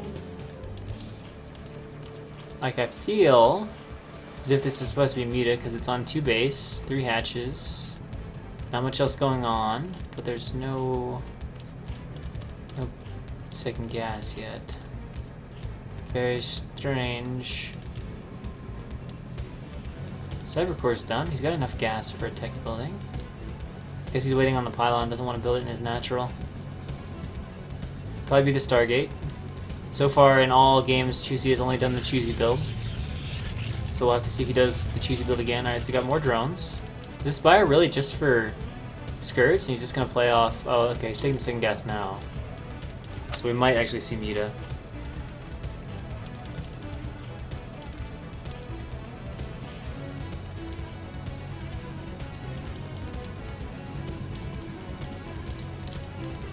And Overload's gonna fly away. Fly on the wings of summer. Alright. Alright, so we're gonna get +1. So he definitely thinks it's Muta because he's getting +1 for the first time ever on his Cybercore. So he's gonna have to deviate from the Choosy build this time around.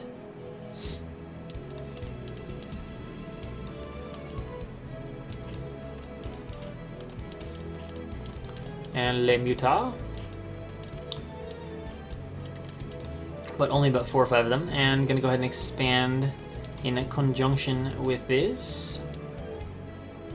And have some lings. But the Zealots at the front are a little bit too much to overcome. First Corsair is about to be out. Muta are gonna have a little bit of time here. He can actually just pick this cannon off entirely if he feels like it. Oh man, that makes the first Corsair super vulnerable. Already getting pretty good damage here. Oh, it actually died. Okay, so the first Corsair not as vulnerable. Of course, there's no cannons in the main. This could be pretty gnarly. Already losing a lot of probes here. This is not looking good at all for Choosy.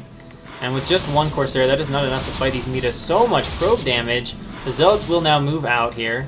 Lings, no control! There we go, that's a little better. At least run away. Okay, get the cannon, get the cannon. Now Scourge the Corsair! Scourge the Corsair! Goon coming out, Scourge the Corsair! Or just kill probes, I guess works too. Got 2 Corsairs, getting off a few shots. Scourge goes! And one of the Corsairs goes down. I guess the Zealots all came back in fear. Muta's... I don't know how many are left. It's not enough to one-shot probes, I don't think. Is he going to make any more? They've already done a lot of damage. 32 supply against 51. And there's a lot more Muta. Very, very unpleasant spot here for Choosy, who is, if he's not incredibly careful, deep on the road to getting 2-0'd. Still just 2 Corsairs, and here come the Muta. They will quickly kill the 1, and there's not even really an attempt to run this Corsair, which is not so good. So down it goes, and this is looking very, very bad here for Choosy. And looking very much like True Touch is going to take it an ace, and there it is. GG. True Touch with the 2-0 over Choosy, getting his revenge in the second game. and sealing it for Team TechnicS.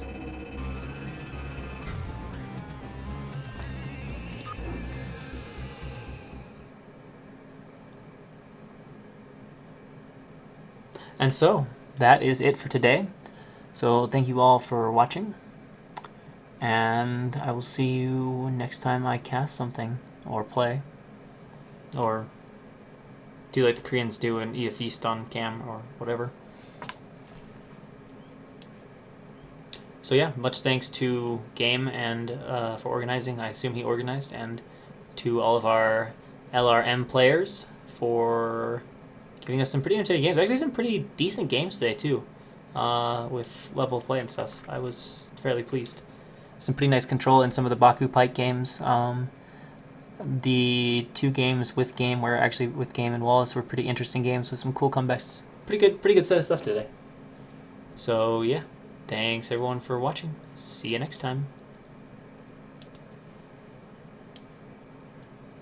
Oh wait, the ace is best of 5? Oh. Oh. I was not aware of that. Alright, so we're not done. We are not done. Hang on. We're not done by any means. I just thought 2-0 and we're done. Alright, so this will continue on. Hang on, hang on.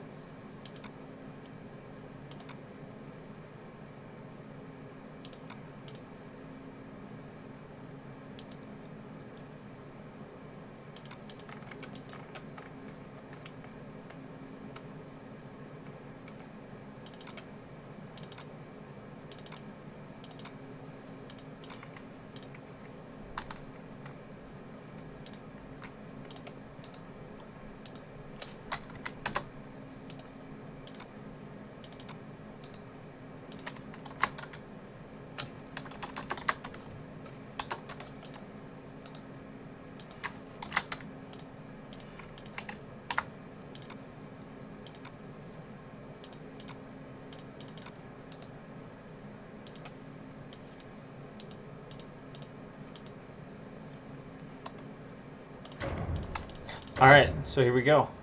Game 3 on Longinus. So it is 2-0 in favor of Choosy, and we are now playing on Longinus. So spawning the top left-hand corner as the yellow Zerg, we have True Touch.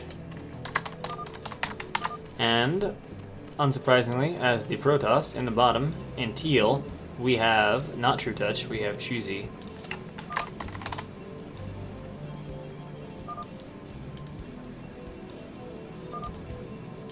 Yes, this is the correct score for Ace, and everything looks cool. And we've got a little bit of Polish chat between these two Polish players.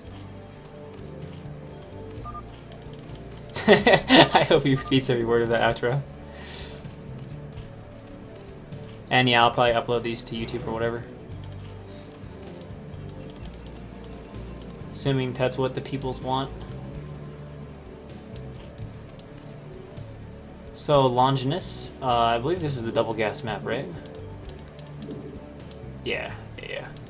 One of the maps where Bisu offered that brutal 3-0 beatdown on Savior. Just rolling through him like he was a nothing. Like he was a little newbie.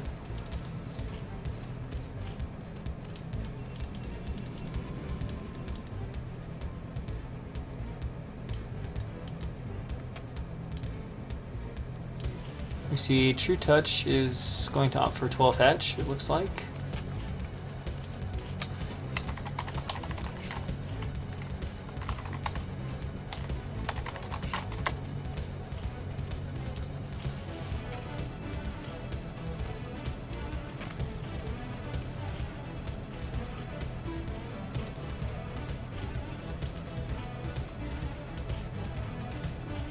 Stats for this guy actually pretty balanced. Right at 51%. It's like L Master 1 or something. I could link you to it after the game.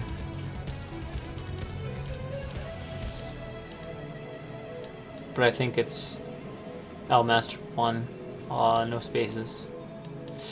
Alright, so drone goes out. It's like Just scouting? What is this guy doing? What the fudge? He was moving that thing around like crazy.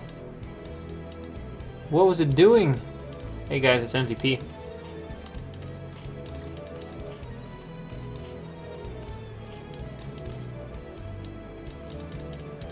So gate and forge, all the usual stuff. Oh, he was actually able to get away with Nexus first.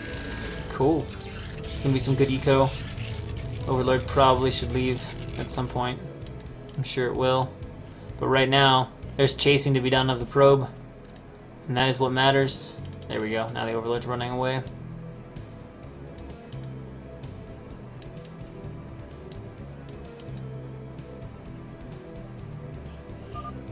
Oh, it's Alfio. It's Alfio. MVP is chatting me. Alright, so it looks like Choosy is going to take the forward base. So again, probably some aggressive play. And again, the Lings to Lings. It's... But they cannot make it in.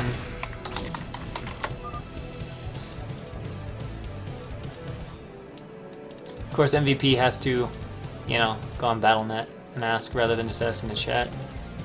Oh, game's even better than I am. He supplies links to my YouTube channel.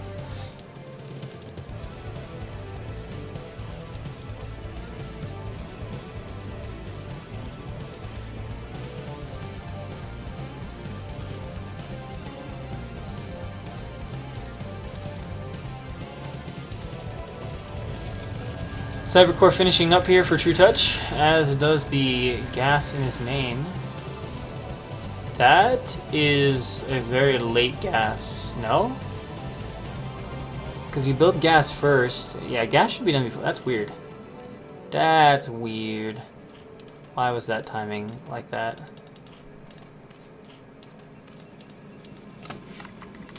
Protoss is choosy. It actually says here at the top.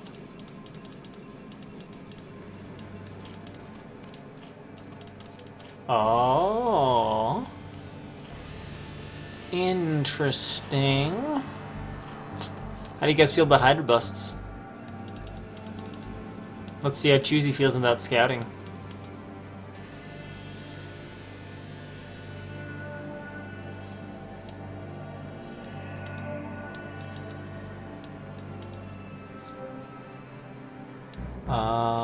Bum ba da dum bum. Oh shit! Man down. That's not good. Please don't let this be a repeat of movie versus hero game 1.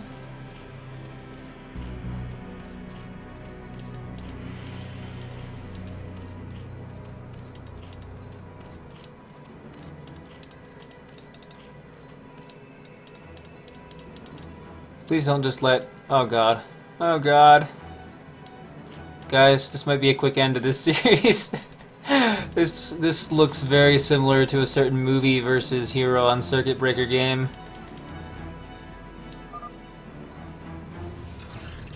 Yeah, I mean, I would agree. I could understand why Hydra Busts suck, but Hydra Busts are pretty damn good against one cannon.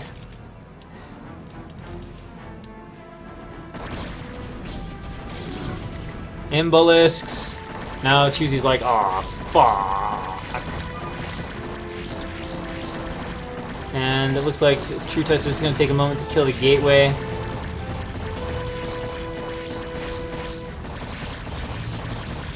Cannons are going up, probes are pulled. They should just go in and snipe these cannons before they finish, which is exactly what he's going to do.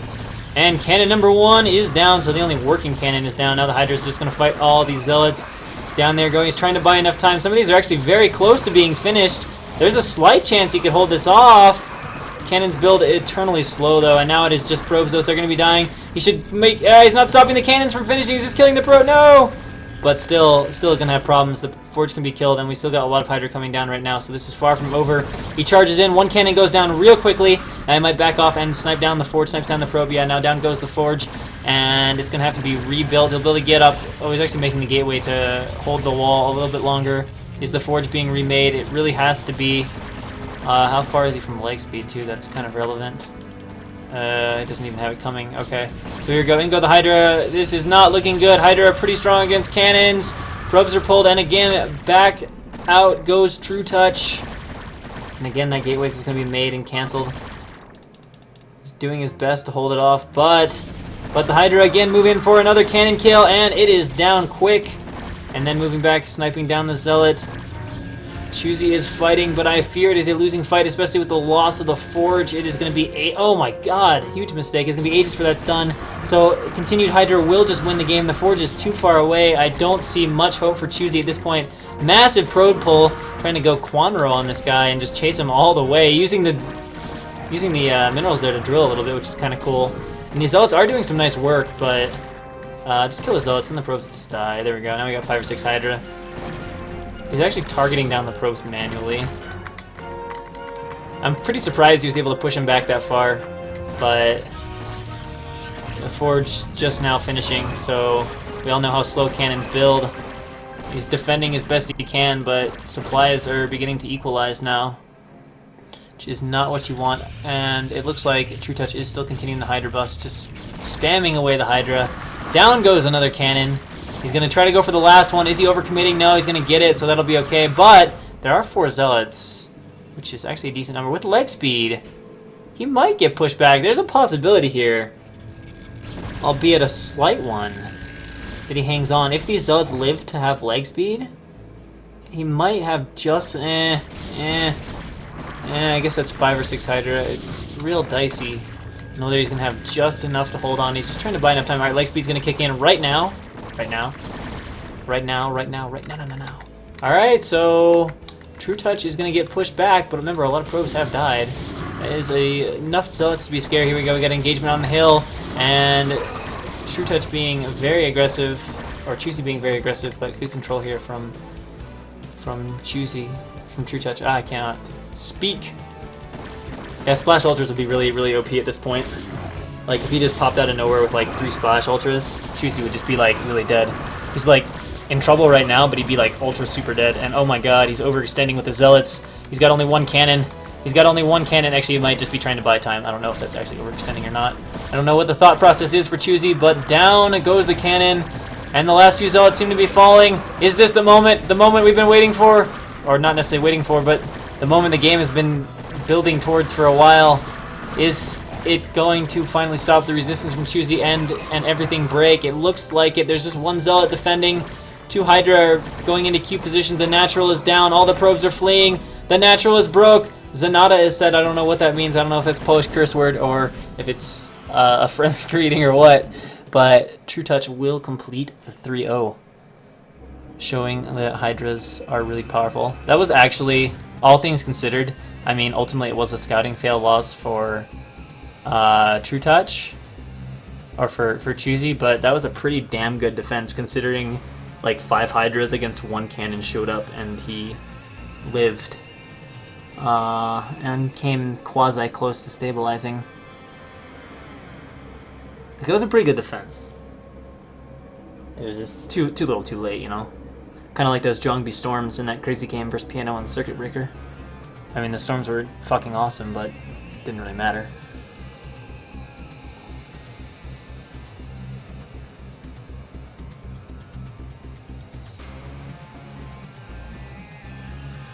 Oh, embarrassing? Okay. So Choosy from 2-0 to 0-3.